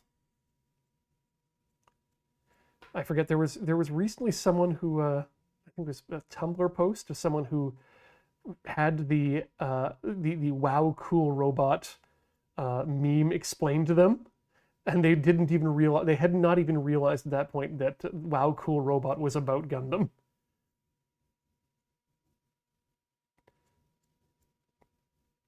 Okay, I think that's what I'm gonna call nice looking there. Oh, no, I'm sorry. Tab Baby and the Marquette. So yes, it's not that I'm not from Edmonton. It's that I am from Edmonton, and I think it's a bad place. I'm one of those people who come from New York and say, "Oh, absolutely not! You shouldn't go there. That place sucks, full of rats." And the food, oh God, the food. It's too many choices. It's all terrible, and the portions are all over the place. Yes, so how you feel about places in Florida not owned by the Disney Corporation? Tabby Babby, no, that is one thing about Edmonton, though, is that it is not full of rats. In fact, the entire province of Alberta is rat-free. I keep saying we because I spent a good portion of my life there, but we're getting to the point where it's less than it was before. Yeah, we have rat patrols in Edmonton or in Alberta because the province of Alberta demands that it be rat-free. This, I just realized, is going to be one heck of an interesting one here. So let's hope this goes well.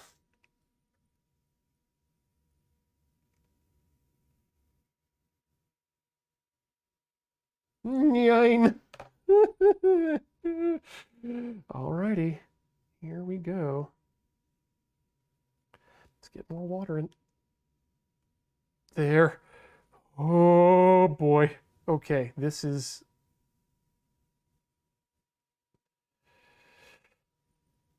I do not want to touch this with my hands. I do not want to touch this with my hands. I do not want to touch this. Oh my God. Get back here. And stay on your tank, you bloody piece of... Actually, I'm not even sure. I don't know what material decals are made from, now that I think about it.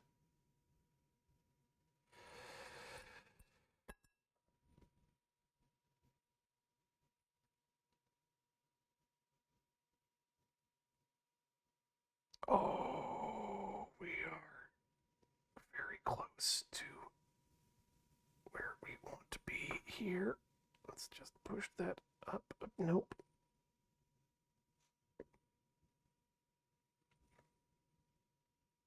Okay, I think we've decided where we are in terms of how far north that's going to go.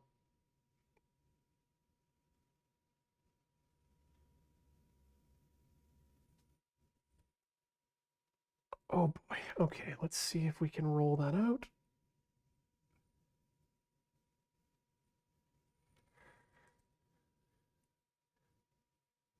Okay, and then let's see if we can't just re-moisten just a bit around there. And then push that up just a wee bit. Or down.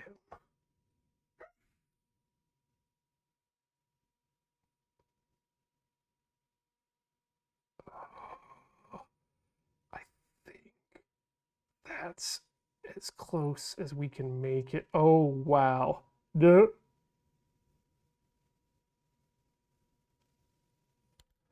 Whew. Roll it out. Ha ha! Look at that. Invisible. Oh, I'm happy with that. Okay.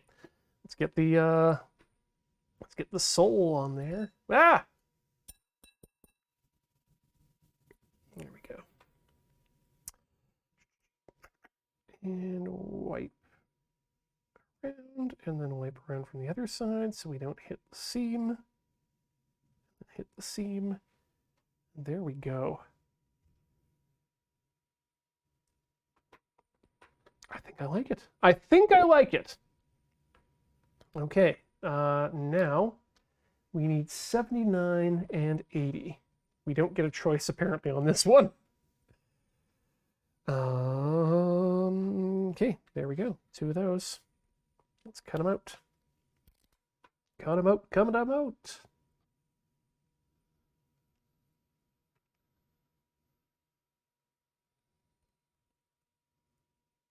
And this one will be much easier to do because it's going to be a just a simple cut in half. And I believe we are looking at fire towards the back is where it is. Just going to very quickly clean up a bit more of this here. Looks like I need just a bit more, what do you call it, of the stuff. Beep, boop. Okay, and then let's just use a paper towel to clean up the end a bit. Because lacquer thinner sure does like to take things off. Okay, there we go. Now we can clean up those lines. That's... See, it's funny because I'm going to be coming back and doing some weathering, which means I'm going to be adding smudges of black, but I want to be very particular about what smudges of black I add. So, okay, I think we want to use these areas. Now this is going to be one of those areas where the microsole is going to be important because it will be involved in getting into the recesses there. But before we do that, we're going to take ourselves a short break, get up, swap your legs, stop your fluids, swap your legs, and we'll be back with more of deckling and panel lining here on Tinker Tailor Solder Fry. Don't go all the way away.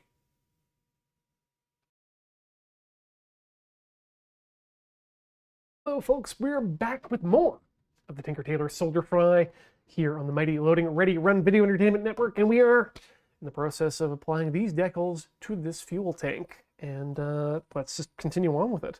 That said, boy, I don't know where to go next. We've probably got time for one more thingerdoodle here today. So I don't know, what part do you want me to see me work on next? We've got like the arms, one of the legs, the big ol' bubble butt. What are people feeling? The neck area that needs to be panel lined copiously before we continue on. What are people feeling here? Leggies says hollow. Ningoki says the butt. Gonna let that continue on while I work on this piece here. I think we're gonna do it. Oop. Butt stuff. Okay, well, we might be overruled here, but let's get this one finished here. Oh my goodness. Oh, you just want to not play nice, do you? All right, hold you in place. Knock you off. Box. And there's kind of something we can work with. Ah! Okay, that's definitely a fold. Come on, get underneath. There we go. Can we even that out?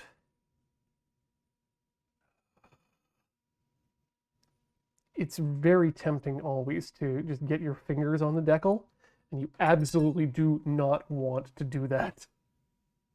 Oh, there we go. Okay, good. Whew. Now it's just a matter of smoothing it out and getting it straight in the area that we want it to be, which is down. I also find rolling the brush really helps you as you're trying to get underneath it and get water underneath it. So consider that your top tip of the day.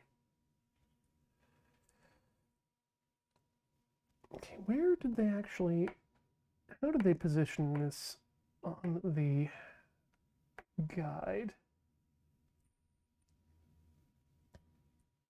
Ah, well, I've clearly hecked this up completely in that case, but oh well. I guess we just want to, there we go. There we go. Even it out. Push it down so it's on the flat side of the tank.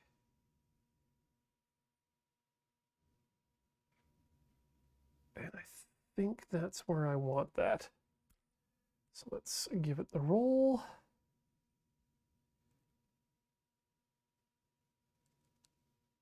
And then give it the soul.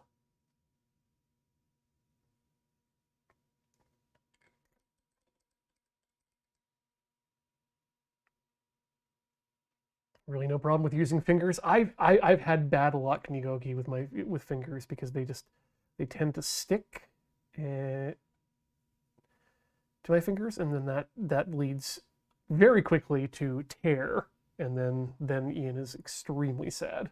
But that's just that's been my experience. My suggestion is that y'all try to do this yourself. Death likes cats. Missing piece has not been found yet. And it doesn't look like there's going to be much of a good chance of finding it. TBH. I don't have high hopes, is what I'm saying. There's a lot more places I should look, but the places I can look while I'm on break are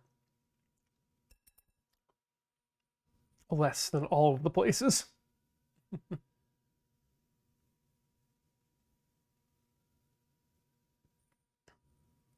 Whoop whoop. Whoop whoop. Okay, well, we gotta take that out before it. So yeah, this is another thing. You can over soak your decals. Don't do that. Because when you do, they come off the paper in the water. And you can get them out if you are very careful, but that is one of the places where they are most susceptible to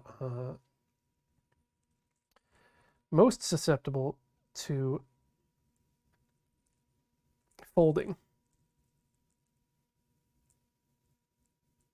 Okay, come on, just over the edge just a bit. Come on, a bit more. There you go, you got it. Wet that down, get it underneath. spread it out a bit. There we go. We got it right down the middle of the O on the other side, so we're just gonna help it along. Actually, you know what? We're not even gonna do much. We're just gonna even this one out in terms of its being even with the edge. I want it parallel with that flat edge at the bottom, or I want to try to get it parallel with the flat edge. That said, that's not always possible. Oh no, Princess Intel, do not start up the decal debate again. Right. That is a long-running and memeful discussion here on the Mighty Loading Ready Run and associated affiliated streams.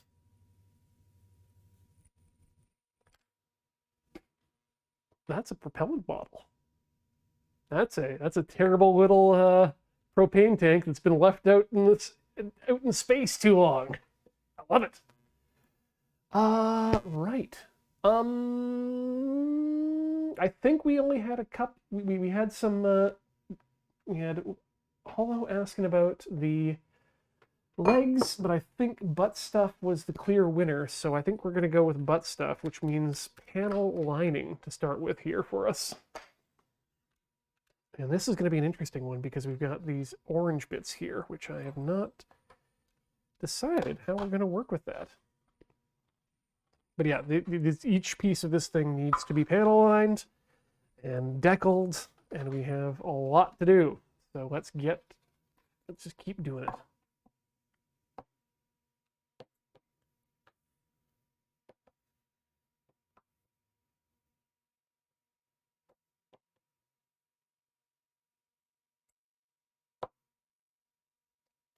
All right. I guess we'll start on the outside because we want that to be able to dry. Grip it like there. Cool. Thanks, Watch, for attaching yourself to my ruler. Very helpful.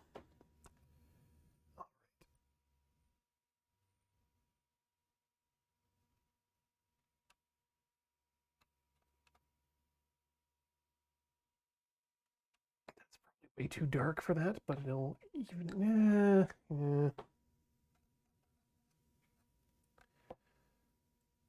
Let's try and keep it light.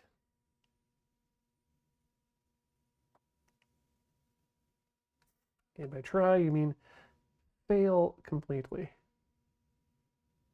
I also know a lot of these little indents here are absolutely going to be filled in with little photo etch parts. I don't know if these ones in particular will be, but we'll see.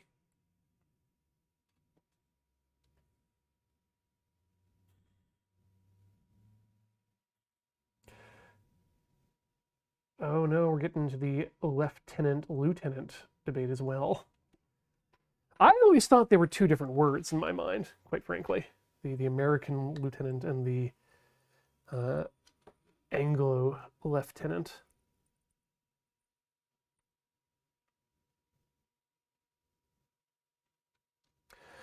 We have very different things with regards to our military anyway.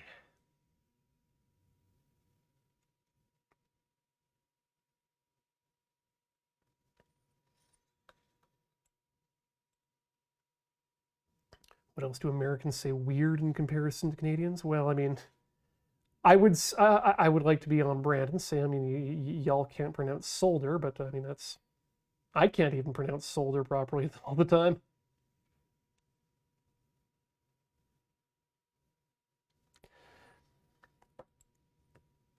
And the problem is, it's you own the entertainment industry. It's your language now, Bill. Dave, that's it. It's your language now, Dave.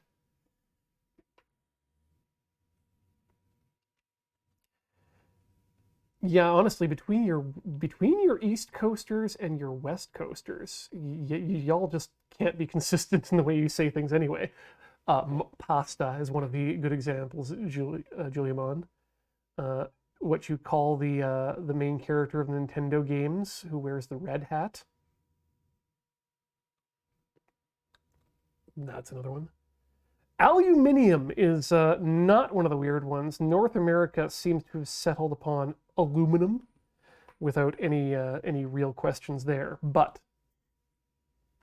I still like aluminium, but I never say it.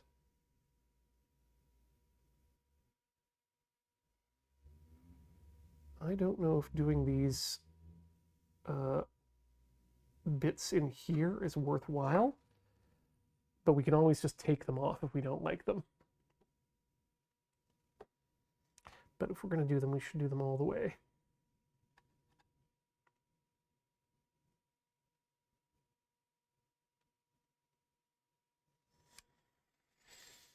Yeah, I don't think I like it.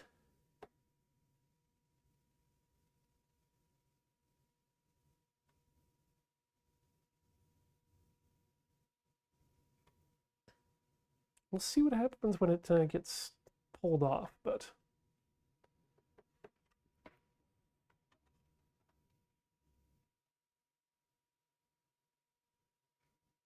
apparently the aluminium was a was a marketing thing. Interesting, Will John, or Wee John rather. Sorry. If Little John, diminutive Jonathan, were in our chat, I would be I'd be a little surprised, but you know, yay. Okay. Arcade! Thank you, Arclight Dynamo. That's the one that seems to be going around these days the most. Is that people in America don't understand the concept of a parking arcade. Like a shopping arcade, but for our cars.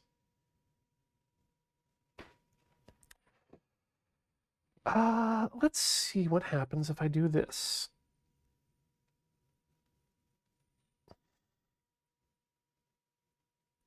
I mean, the answer is you get some funky lines going on around the edges, but I think it might be worthwhile. Oh, no, gotta worry about spraying. You know what? I think this is worth it, actually, for the line that's actually occurring at the corner point. I think this will look real nice once we wash away the excess.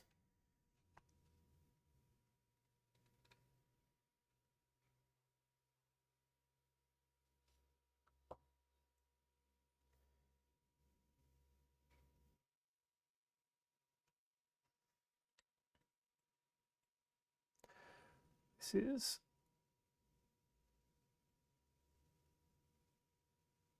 definitely not what I would call the cleanest I've ever lined, but oh god, nope. Definitely not the cleanest I've ever lined. That said, I've can count the number of times I've lined on one hand. We're getting close. We're getting close to enough what I would consider finished models to be in the double digits soon, but not there yet. Okay, that's a nice outside. Shame if something were to happen to it, like say we have to go to the other side. Thankfully, I can get a good grip here like that. Okay, let's take a sip.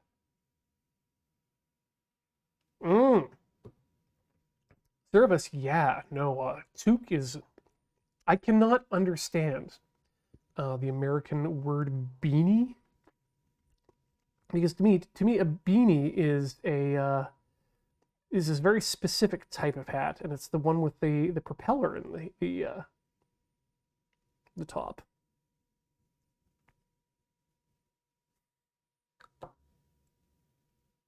Although my friends, those people who will not recognize my existence over at Accidental Tech Podcast, recently released their own toque as merchandise, but they called it a chicken hat, which is bizarre to me even beyond toque/beanie.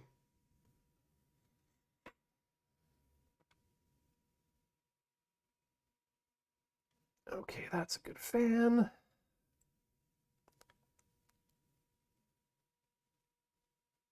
No, I think I chose the right color for the gray.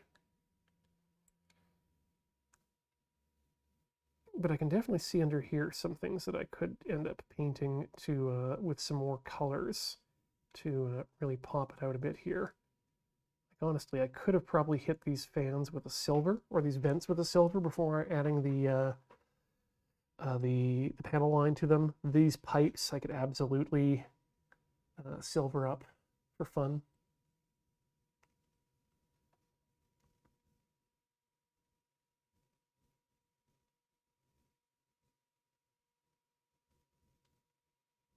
Yeah.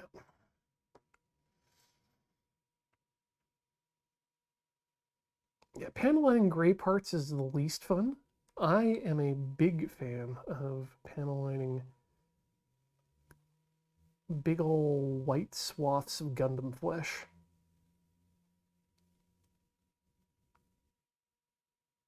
Because then you get the most pop.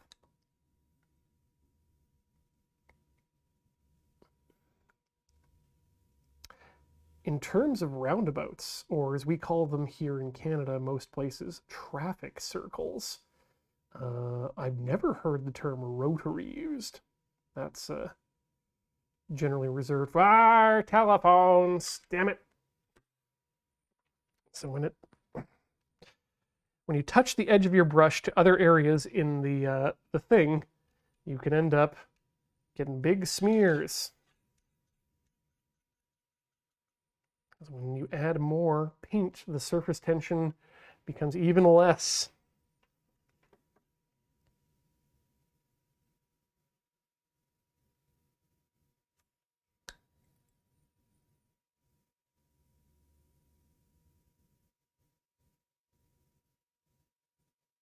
And the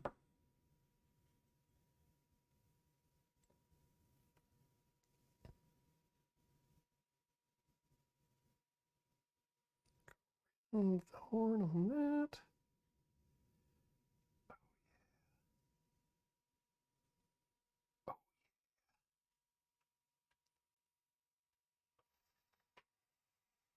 Okay, let's continue working our way up one side. Watch out for unintentional touches, which is generally good advice for everyone.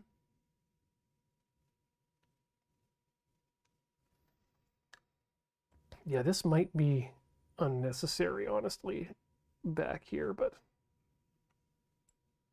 Wolfblade, this is the Nightingale from the comic book version of, the manga version of Char's Counterattack, Beltorch's Children.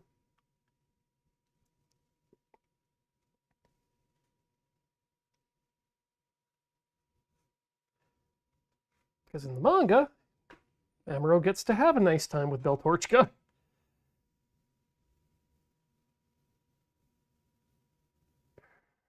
What am I even doing here?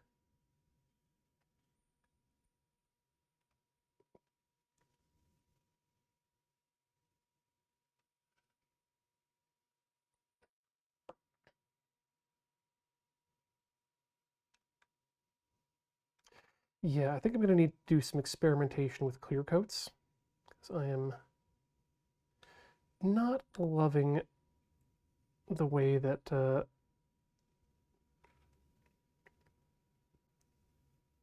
this seems to be reacting to the finish floor polish. Which is fine.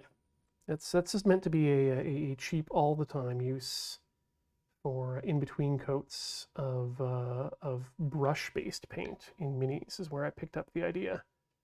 Or anytime you need to do a coating before, it's more of a, I guess you could call them a utility coating.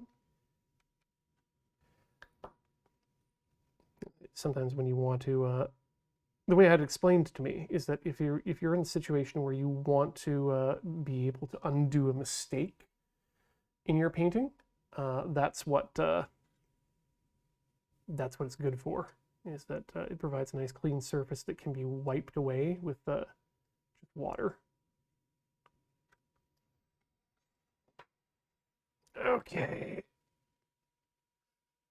let's brush that in there.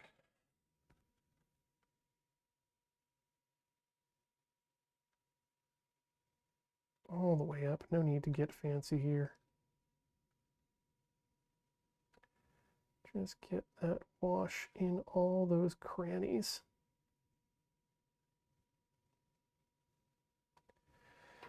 Go. 2 things to get here. Here. Got all that. There we go. Let's see what it looks like when we do some of these interior areas this time. Just want to see.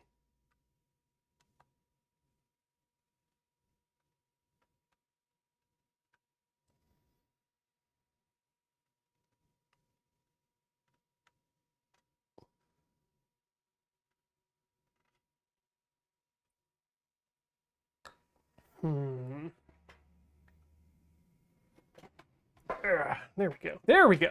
Now I just need to adjust my seating so I can show you what's going on a little bit easier here. What is going on is not great.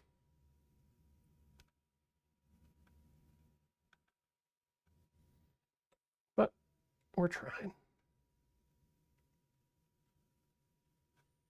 Doing our best. Okay, I'm just going to do that one area there on both sides. And if I like the way it looks, then we can always come back and hit it again on the others, on the rest of it, or we can just erase it completely. But at least that's a something to see how it's working.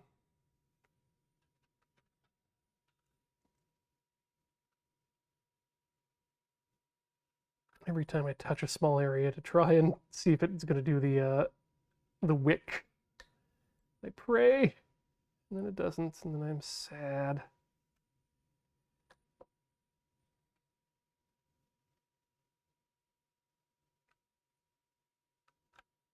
Go.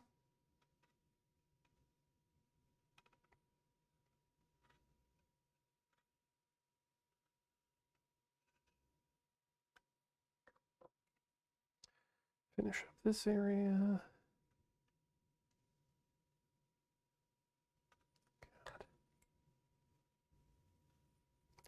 I do love the multi-layer levels of panels in the bottom here, but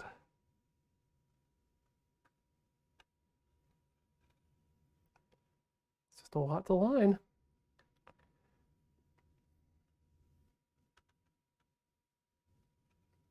If even it will line. Some of it. Ooh, whoa, whoa, whoa. Full action 172 scale Zabungle? That's a phrase that very few people are going to understand. Wow. That's going to be a big model, isn't it? The Zabungle was not a small mech. Zabungle, by the way, was a series that Tomino did, I believe. It was definitely after First Gundam, I'm pretty sure. But it's a fun one. It's an interesting concept for a world. The idea in the world being that if you steal something and are able to keep it for 3 days without it being stolen back, you own it. Yeah.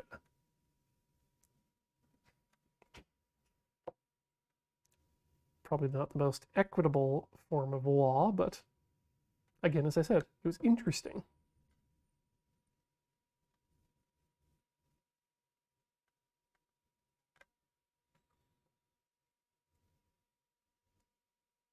Mr. Bungle, got it. No. Hayate yo ni Zabanguru, Zabanguru. I highly recommend picking a Yoshiyuki Tomino series from the 70s or 80s and just watching it. They're all fun in their own way.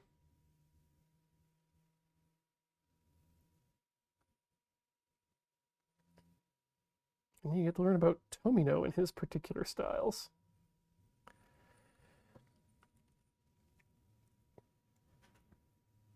I think we're just about done lining the inside of this. And then we can move on to the outside, cleaning it up, and then come back inside and do the same thing. Yeah. So where did I get up to? There.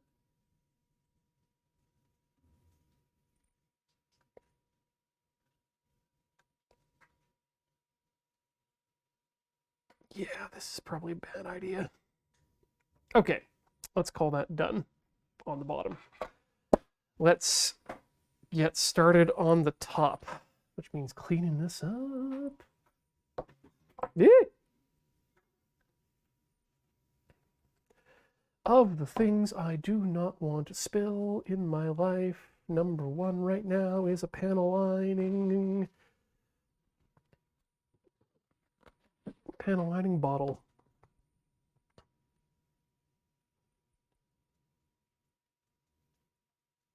Sure, why not? Let's clean our fingers with a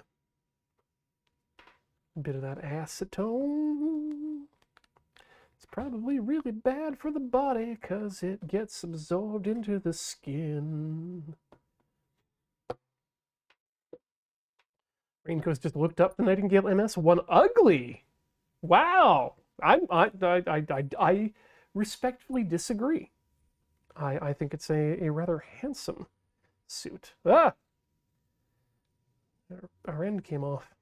Okay. So here comes the fun bit, cleaning up all these ugly bits without touching the interior. So we're just going to wipe that away here. Nice. Going to add some more into that because it didn't fill properly.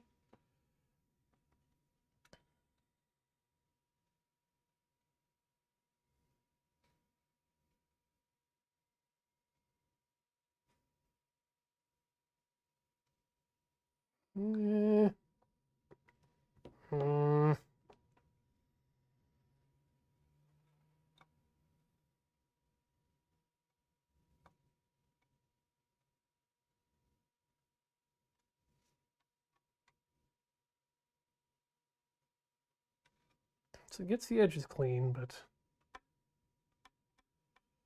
sometimes the interior is what you're most worried about. I don't even know if these are worth painting in, to be honest, all the time.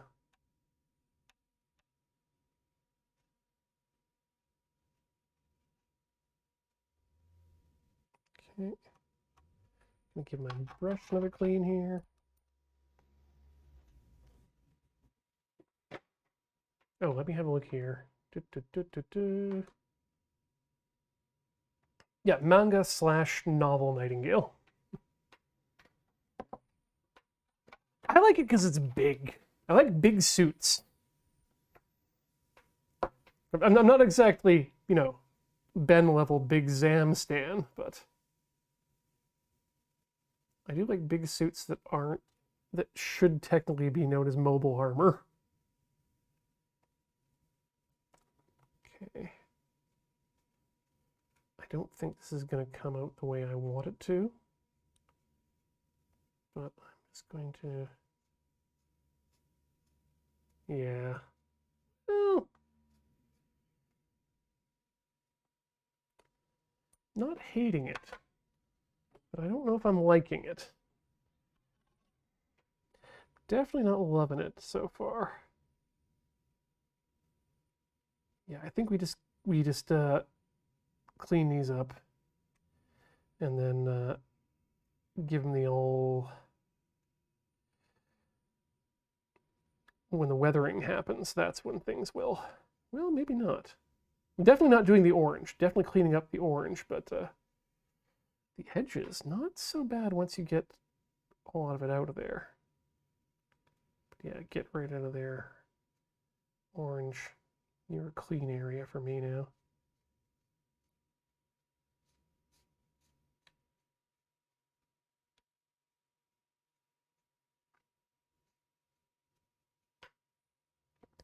Oh, I think that actually looks pretty handsome. Adds to the shading effect, let's say.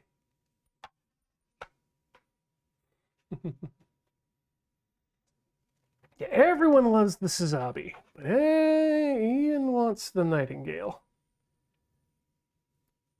I want to be extra. If I'm going to be extra, go full extra. Neo Zeong level extra. Let's see if I can save that one at all. The answer is no.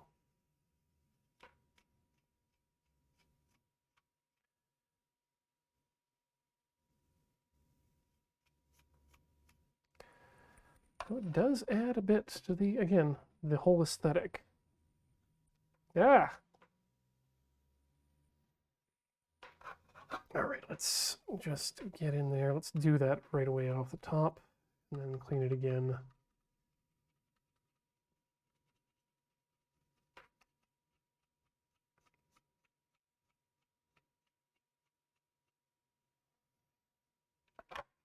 Dip. Press. Dip. Press.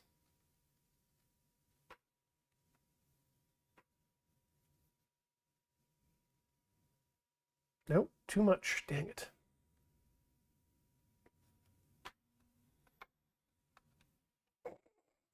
Noah 2828 Ian, you may be interested in my forthcoming attempt to 3D print Bionicles. You know what? I've never Bionicled, but you do you. That sounds rad. If you can make a Bionicle of your own, I guess that makes you some sort of Bionicle Jedi.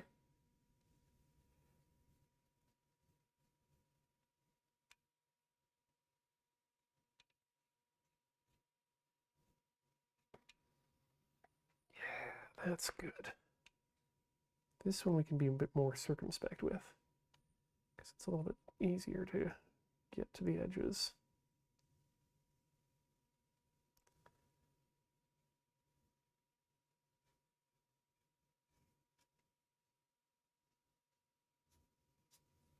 Okay, and this one again, just want to get rid of that overpaint just a bit. Let the black settle on top. I think that's a heckin' good panel line top there. So let's clean up our brush a bit here. And then we might be able to get a decal in or two before we get too far.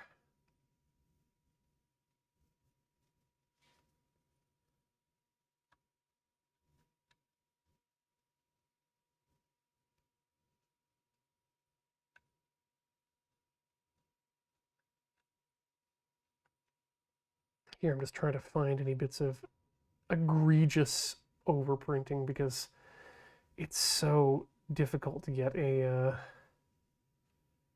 high contrast with the black on light gray. I probably should have gone with, well, a white would have been too much, honestly. I could have probably just honestly given this whole gray piece a wash, and that would have been a better use of my time, to be honest. But you know what? Live and learn. Next time I do a Gunpla, we'll just straight up wash the undercarriage and the frame portions, and not bother with any sort of panel lining. Curious about this though. Let's see what happens there once I clean that out.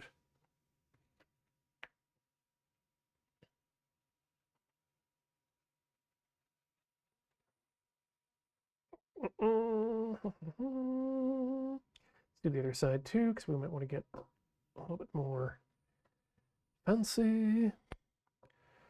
I can probably trim these erasers at some point too. They do have refills, and they do offer refills on the site where I got it from, but would rather not have to.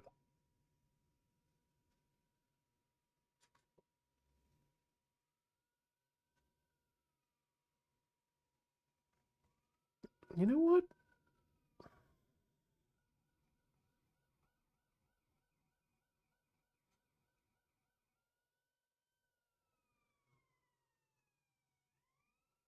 Yeah, as a panel line, I'm honestly not feeling this on the red stuff down here. I think, and in fact, I might just actually grab a Q-tip. But yeah, I think we're going to just leave that shaded as it is. Because I'm not feeling this right now.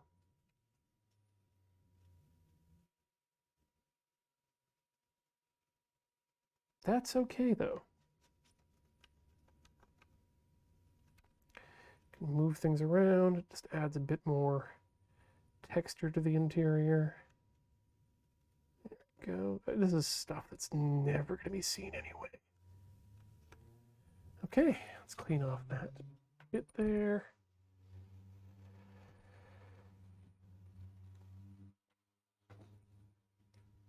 Yeah, good. Okay, we can put that to the side for now. And let's see about getting a couple. Oh wait, I missed a couple spots here. Dang it.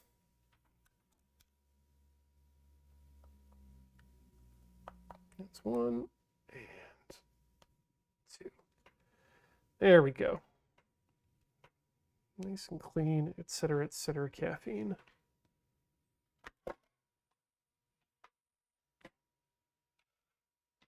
Yep, I like it. Okay. Butt decals for butts. We're looking at 76 and 75 and 74 and 73. I think we can get 3 decals done in the next 15 minutes. What do you say at home, chat? I don't want to rush myself, but I think we can. I think we're up for the challenge. If I can find these decals. They are not on the big sheet. That means they're on the small sheet.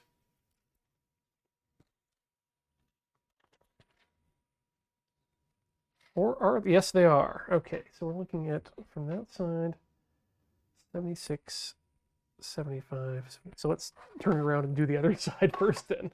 Make it easy.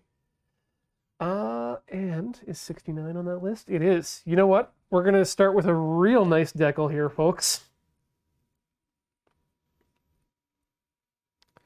Let's cut out all 4. We're going to make a commitment by actually cutting them all out in a row. Put that back over there, out of the wet zone. Let's get all...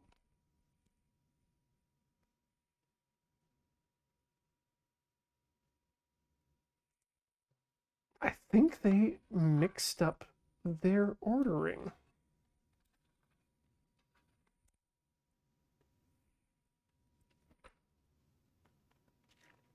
Yeah, they completely biffed on that. We are on this side. Good.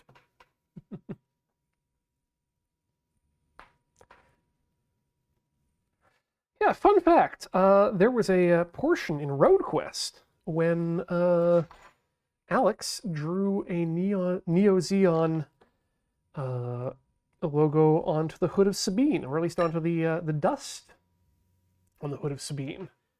And I think we removed that at my request just because I don't think we had time to explain what Neo Zeon was to any of the viewers. So it is in fact a banger of a logo, but it does imply some things. All right. I think we're right there. You know what I need, I think, is one of those hobby vices. things that I can clamp these pieces into so that I can have them positioned in the right way.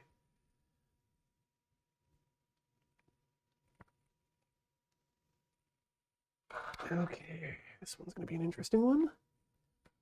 But I think we're... Oh, yeah, no problem. No problem at all.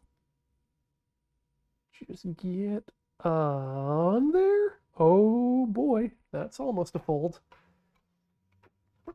Don't let that happen. I should do a Road Quest rewatch one of these days. It's been a while since I've sat down and re-experienced my own life.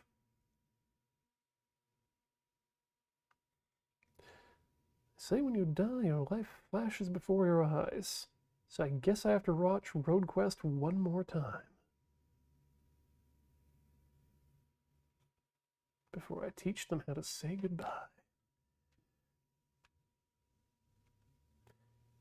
I am fine. I'm not going anywhere. And I will not die if I watch Road Quest. I want to be very careful, very, very clear about that. Okay, that's one. Well, now that's one. Gotta get my microsol on there. I am gonna swap paper towels. Because I think I don't know for sure, but I get the feeling that I don't want to be brushing lacquer thinner onto my decals or any other part of that that whole shebang.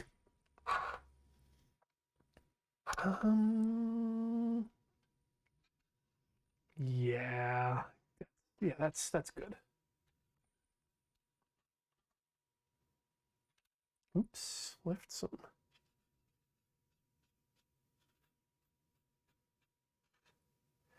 Yeah, be aware of excess moisture whenever you're working with these things. Yeah, hell.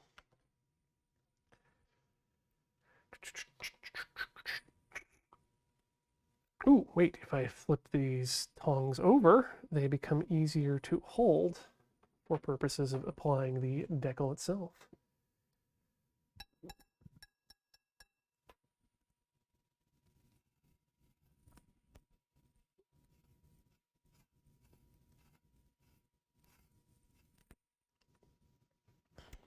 Don't. While you're soaking your decal, that's an optimum time to take a sip of your favorite beverage. Okay, this one comes down and just gets pushed in there. And we'll go ahead and give it the business.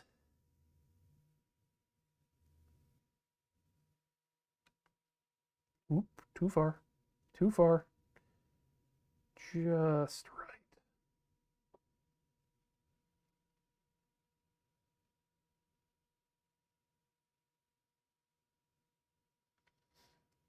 I really got to hand it to the decal designers for being able to put together curved design or designs for straight lines on a curved body.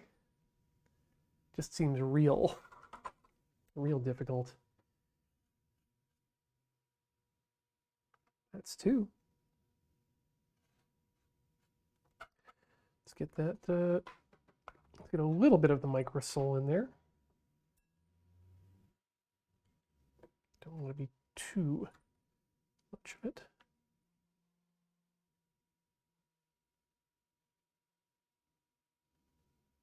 Go.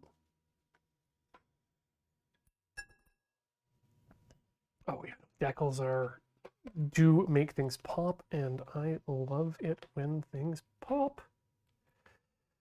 71.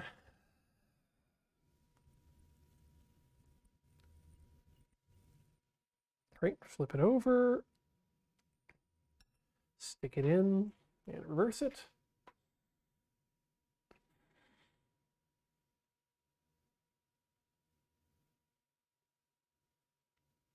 Yeah, did it by hand first, or the math was a huge pain in the ass, Noah? I mean, it's probably something to do with computers. It usually is, but it's still impressive. This is not something I would like to do. Okay, let's get that in there. Bit of water to start. And we'll bring it on over. Slide it on off. This one's got a nice little warning label. What the hell? This is one of those decals that's multi-part, and I hate it so much. Or it tore, and I've just completely lost the thread. Oh God. Let's hope that's it. Get down there. Get down there. Come on. I'm so angry right now.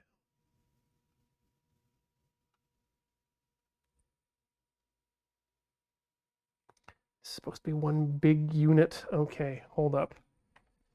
We gotta start working quickly here and with alacrity.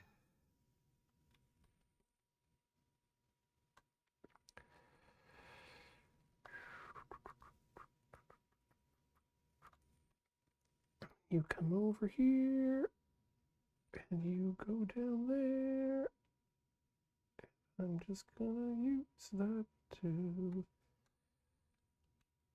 put you right in your place. That seems good. And you are also here. And you are also here. That doesn't look too bad. Okay, that's a good start. Now the rest of it. Jesus. Get some more water in there.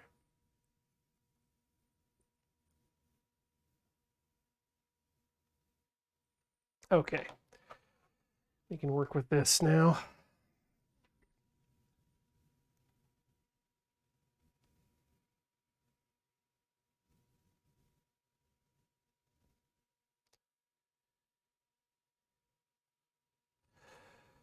Come on.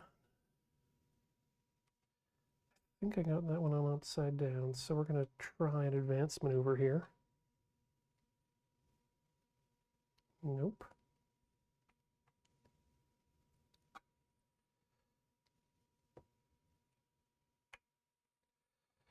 Oh boy. Okay. Come on.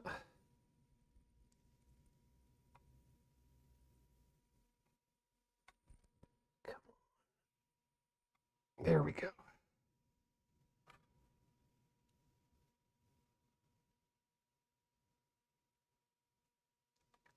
think it goes that way. Yes, it does. Good. Whew. We got there, folks. Don't worry about it. But boy, that's going to be something to remember for the other side. Nope. Okay, get down. Get more water on there. Oh, I hate this so much. I love it so much, but I hate this part. Okay, so that one bit is floating. We're good there. There we go. We're good now.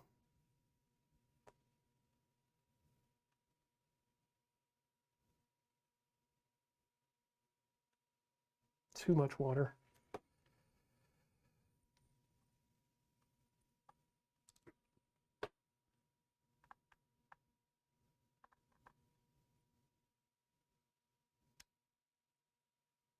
Still too much water.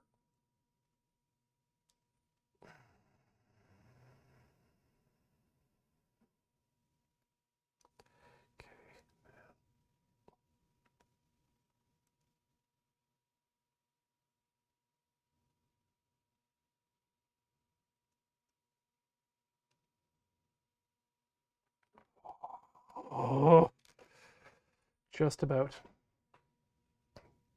Come on. Dinner. that's, you know, I'm done. I'm done. Locking it in.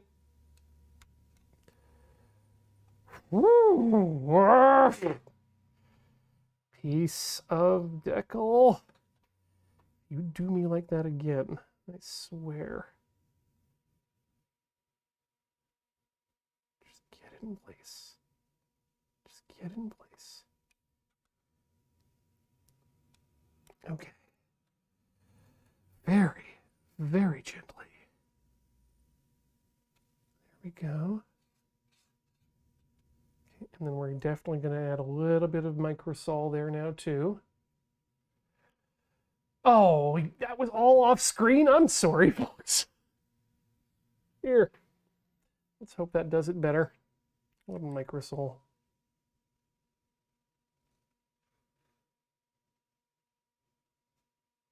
Okay.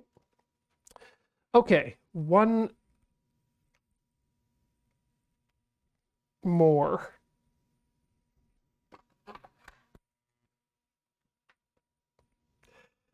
Oh boy, where did I bust that up completely? That's a used one. That's a used one. There's no more on the table. They're not attached to me. Ah, thank God it's on the ground. Whew.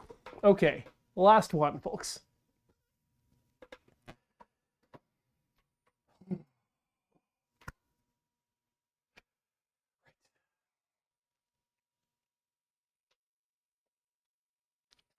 This one looks like it's got two pieces, so let's be aware and decal with care.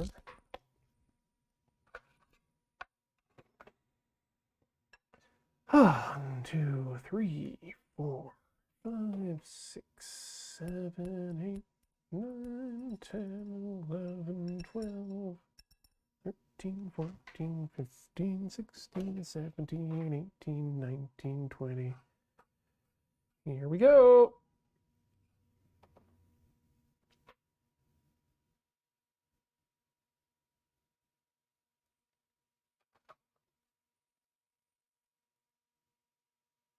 Okay, it's a 3-part decal. I know this to be true. I know this and can work with this. Part 1.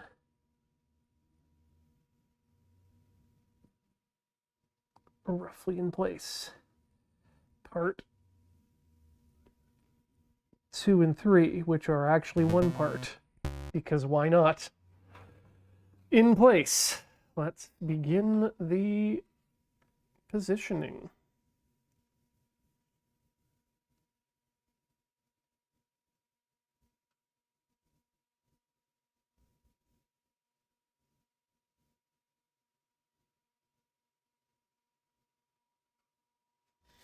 Too much water there.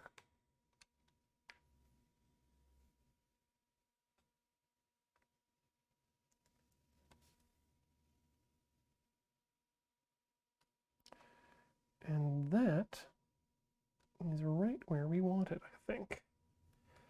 So let's dry that out. Go. And then we're just going to, as we usually do, just add just a smidge of the microsol to solvent that up.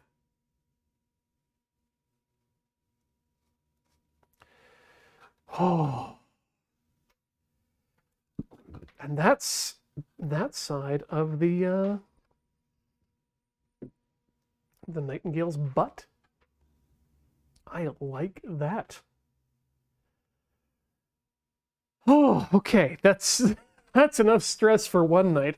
Folks, thanks so much for watching Tinker, Tailor, Solder, Fry. If you like what you see, come check us out over at youtube.com/loadingreadyrun for all the great shows. We have a panoply of channels over there as well, like LRRMTG, which is our helpfully sequestered Magic the Gathering content, LRRTT for our tabletop content, and LRRVG for video game stuffage.